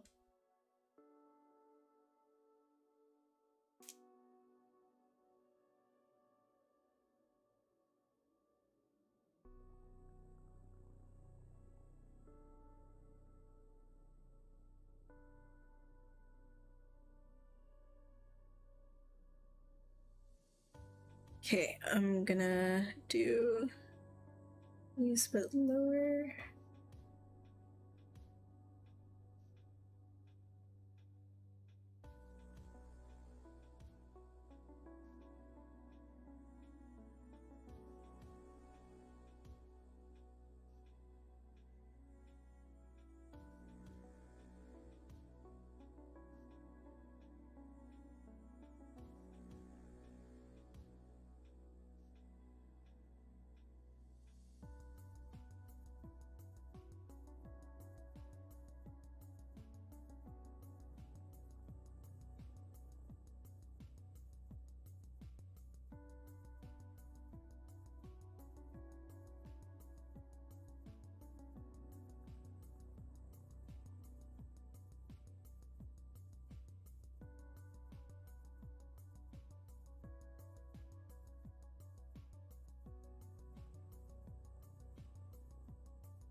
Just using the masking as like waiting for where this stuff is gonna show up.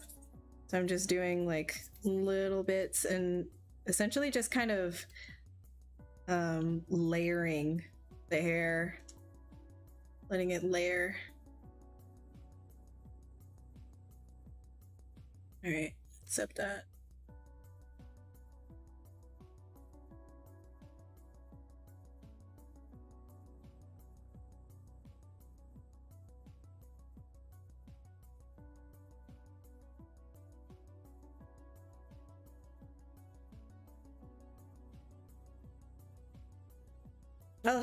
I'll just let it penetrate for right now. I don't really mind. It's fine. And this one, we turn that off. What does that look like? I think we want some of this, but maybe not as much.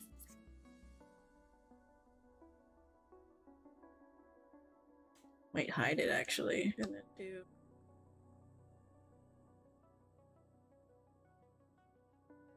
No, we're gonna use Geo for this, because when you start getting into areas like that, the fiber mesh gets a little bit all messy.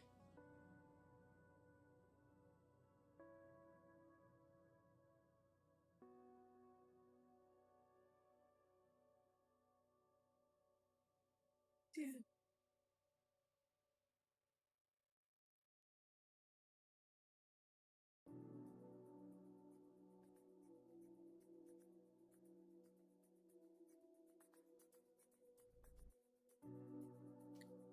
This time to be out. We still have 20 minutes. All right.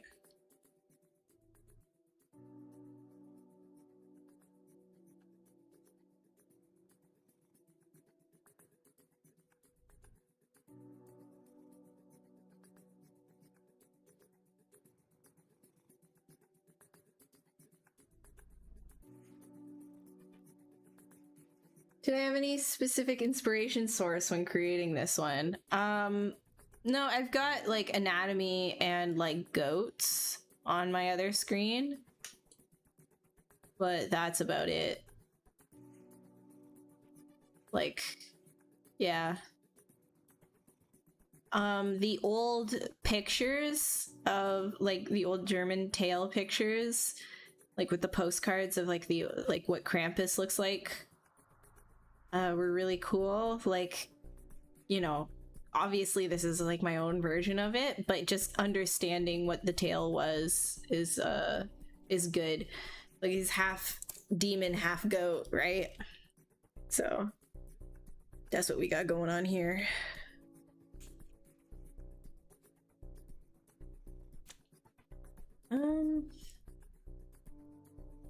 You have an 8-inch chunk of meteorite when you got it as a kid. That's really cool.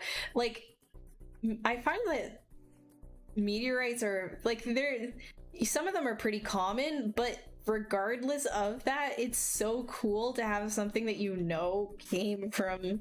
I mean, all of what we're standing on and using and stuff came from outer space at one point or the other. But like having a meteorite just feels different. It's I like it because it feels almost like humbling, you know?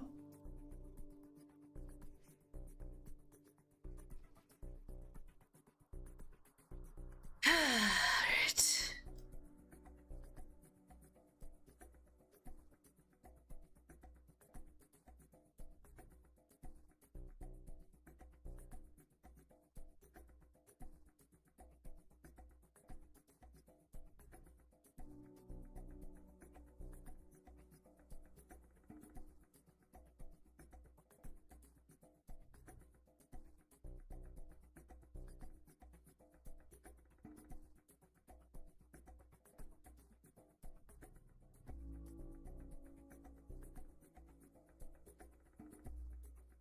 Moldavite, yeah.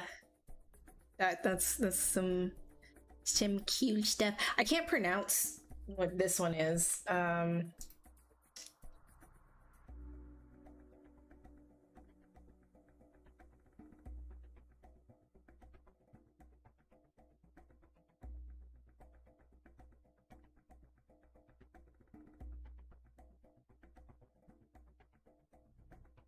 It's like apparently one of the older ones that is on I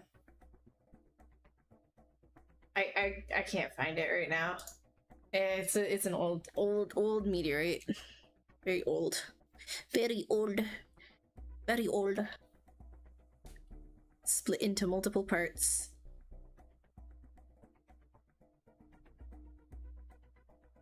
Alright, I was I'll work on this part right here. Since we're doing a bunch of hair stuff right now anyways.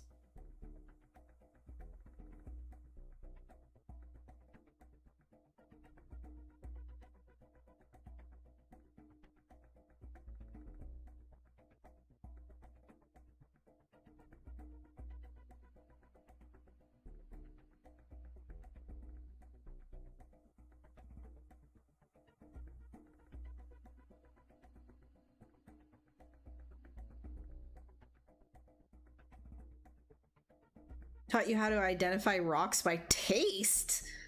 I guess that makes sense. Like, certain rocks would definitely have a metallic taste, like iron. It had any kind of iron or copper, I'm sure it would have a different taste, and talc would definitely taste a different. That's weird. I wouldn't go around licking rocks to identify them. Sure, there's lots of other physical properties that you could look at in order to identify them.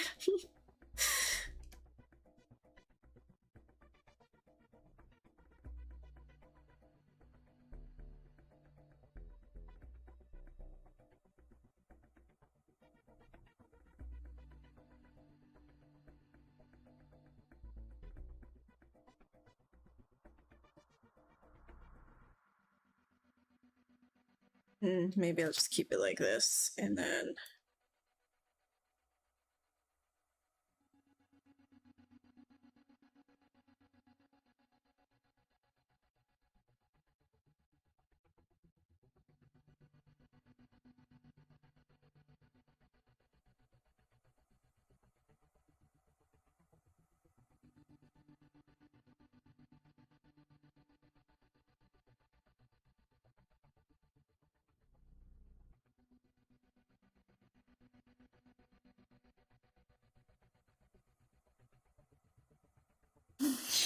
You went around licking rocks as a kid. Sick.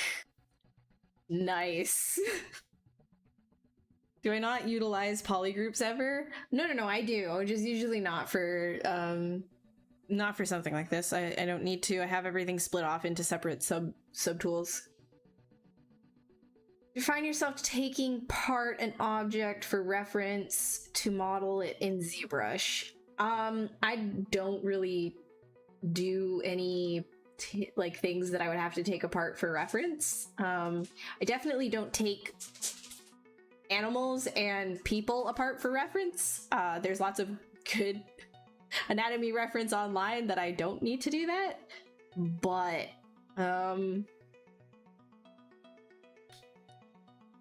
yeah, I don't know. Not really. Trying to think if I've ever done that. You did as a child? No, read that. Would you consider working on ZBrush on a 15-inch screen? If you have like a 16-inch Cintiq, it totally works. I won one from the Sculpt off, and it's totally great with ZBrush. I have Eric's borrowing it from me. Wow, I can't talk, dude, right now. It's been a lot of talking. I'm starting to slur. You have models though; those are sort of taken apart. Models, like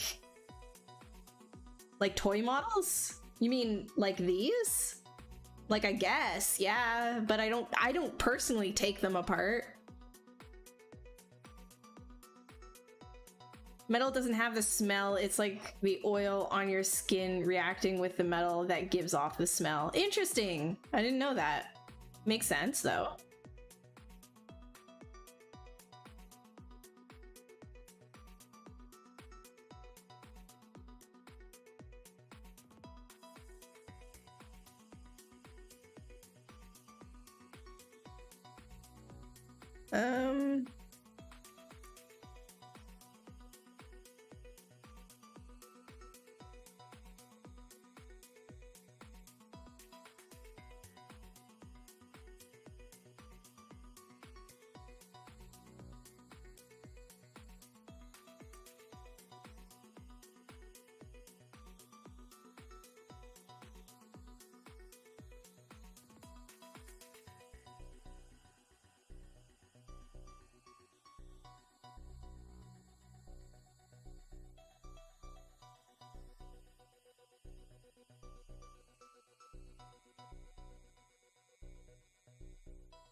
I don't think I'm gonna put too much hair. I'll probably do more hair stuff after all of this is posed. I'm definitely going to have hair on the forearms here. Let me do more like leg stuff after it's posed though.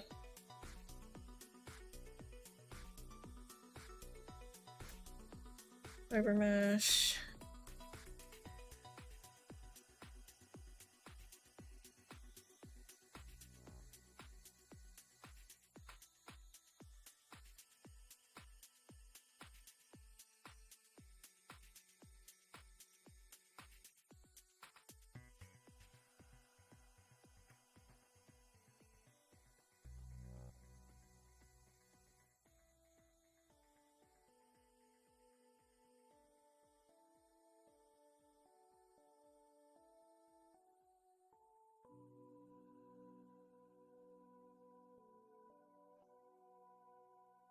Kind of break it into place. So fiber mesh like has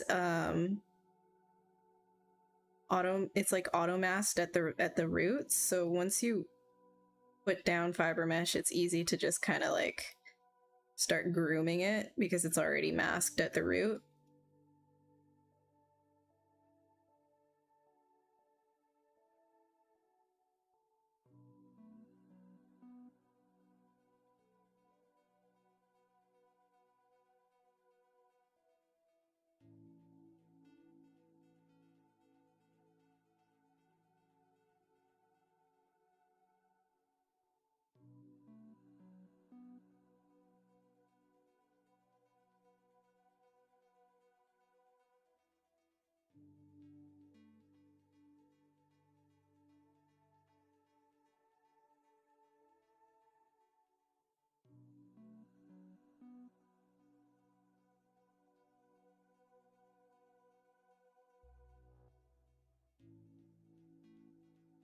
Hair Taurus, you can get some that disassemble, be posed, etc. Yeah, true.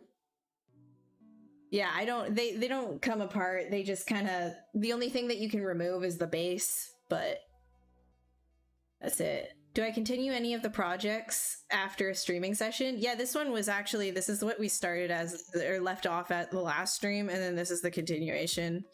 So, we've just been working really slow.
Find good videos to render in ZBrush but it seems like most of the videos use another program to render, or if it's a 2D, they finish it off in Photoshop. Is rendering in ZBrush bad? No, it's not bad, and in fact, you can get some really cool stuff with the BPR filters. I prefer to do my rendering in Keyshot and then finish it off in Photoshop as well, just because it's more of like a real world lighting situation, whereas in ZBrush there's a lot of like things that are faked. You can't use like real emissives or really like play with the lights too much, but you can get some good stylized results like directly in ZBrush. So yeah, though if you want more of like a real thing, I would say you're better off using an external render. I'll definitely polypaint him at least a base while he's in default pose, and then do the rest in like render. What was my longest deadline and shortest deadline when doing a job? One thing that I had to work on, I was given like I can't say what it is, but I was given like 3 months to sculpt it.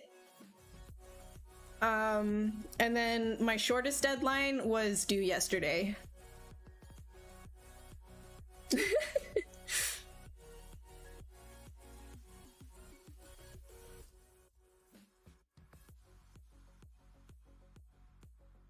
I am playing Cyberpunk. I haven't gotten too far in it though. You're learning Keyshot now? Nice. I just don't have time for like a lot of Cyberpunk, and if it's not, once I give it a few more hours, if it's not like super good, I'm probably not going to continue, just because I don't have like all the time in the world. How do you deal with customers who don't know much art but ask a bit of this and a bit of that after they approved the sculpt? So I nip that in the bud like immediately. They're less likely to keep asking you for work past something that's approved if it costs them money. So usually in the contract, I will put down, you know, and this helps both parties, right? It makes them decisive and it saves them money as well, and it protects me from having to overwork myself for no money. So when you put in your contract, like, here's the number of revisions you're allowed to have, and I will send you work per revision, and every iteration past the revisions that I have outlined, you will have to then pay me this rate or whatever. If they can't agree to something like that, then that might be an indication to you that that's a little bit of a red flag of a client. I haven't had to really deal with people like that though recently, because most of my client base is studio, right? So like I'm working on like official projects and things like that.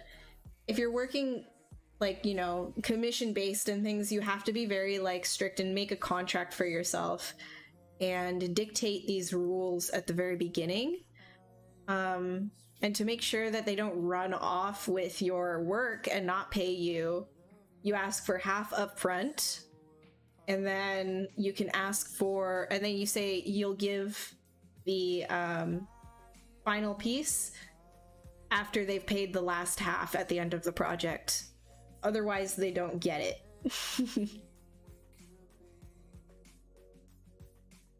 And if they have a problem with that, think about it like you're looking at a red flag, right?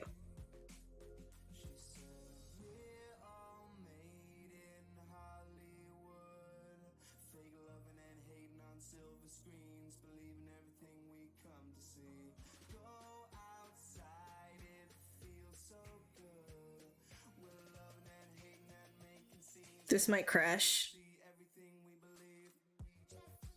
Oh, good.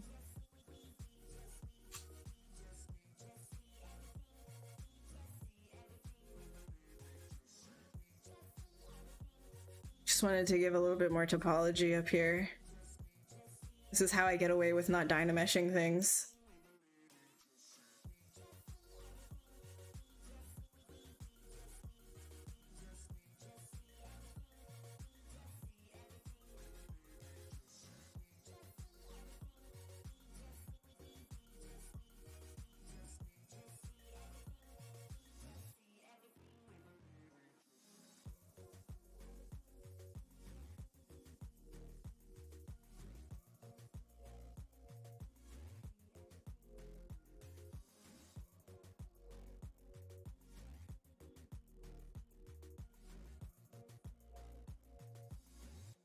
I use Substance Painter. Yes, I love Substance Painter. For my last job at Tangent, I was a surfacer on a feature film called Next Gen, And I primarily use Photoshop and specifically Substance Painter.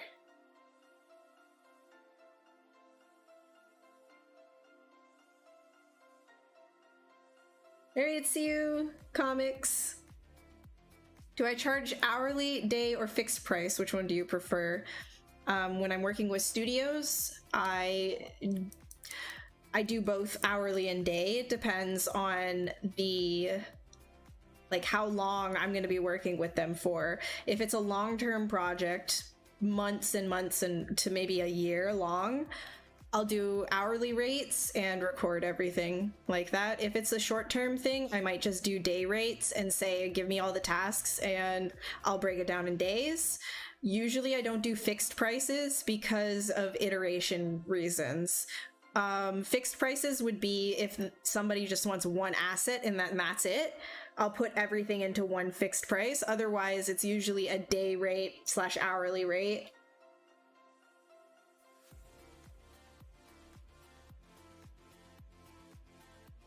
Oh, I bet it's super stinky in there. It's very stinky. It's a super stinky.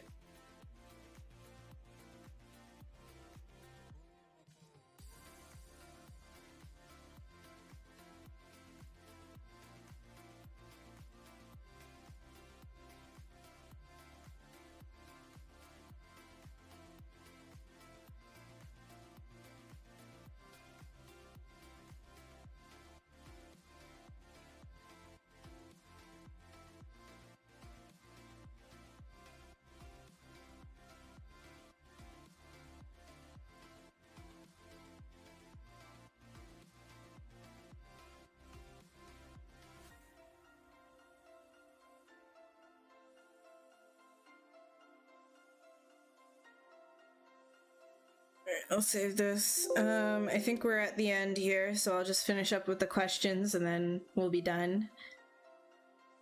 This is Krampus. It's he's a half demon, half goat. German tale essentially would come and terrorize children if they were naughty instead of giving them gifts. He's the anti-Santa Claus, essentially. Have you ever done more stylized, cartoonish things just out of curiosity? Yeah, actually, hey Lucy, that's my whole career is doing animation characters. I just on stream I like to do what we call the after hour creatures. Do I record everything? Yes, you can see this entire stream on Pixologic's YouTube channel.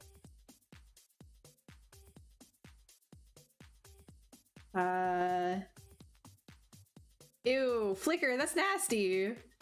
What about a client who thinks the portrait needs the opposite facial features than a person he ordered? Do you follow suggestions or sculpt the person that looks like what he ordered? Needs opposite facial features than a person he ordered? So if he gave you a reference, then you should follow the reference that they gave. If they change their mind about the reference, then make sure that these changes, these iterations, are included in the contract that you wrote up initially. If a client wants something, first and foremost, you want to give the client what they're asking for, but with your own protection. So make sure that you have these rules stipulated in a contract before you agree to work with somebody.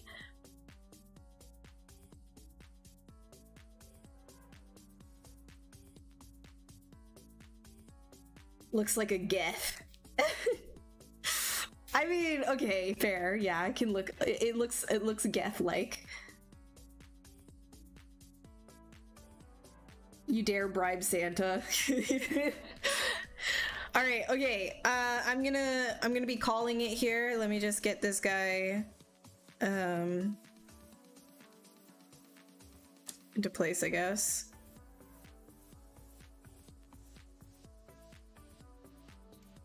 And then we are gonna be done for the night.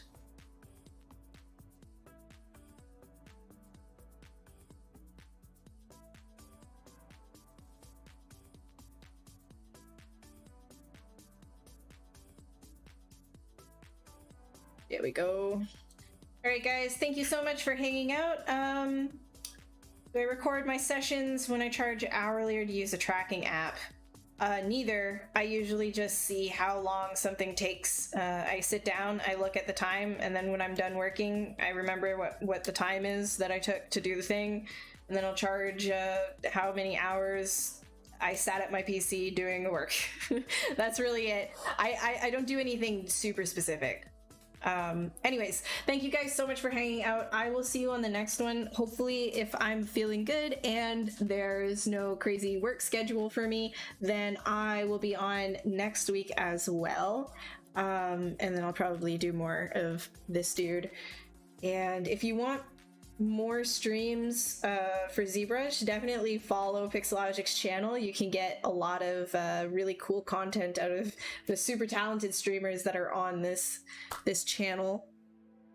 ZBrush 2021.5 is also out if you haven't updated yet. You can just go over to where ZBrush is installed and double click the Z upgrader and you can get the upgrade for free. It won't need a reinstall or anything like that. It'll just upgrade what you already have.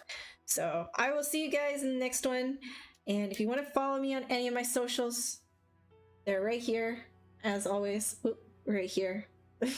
Take care of your shoulders, don't get blood clots, stand, stretch, do all these things. I'll see you. Bye bye.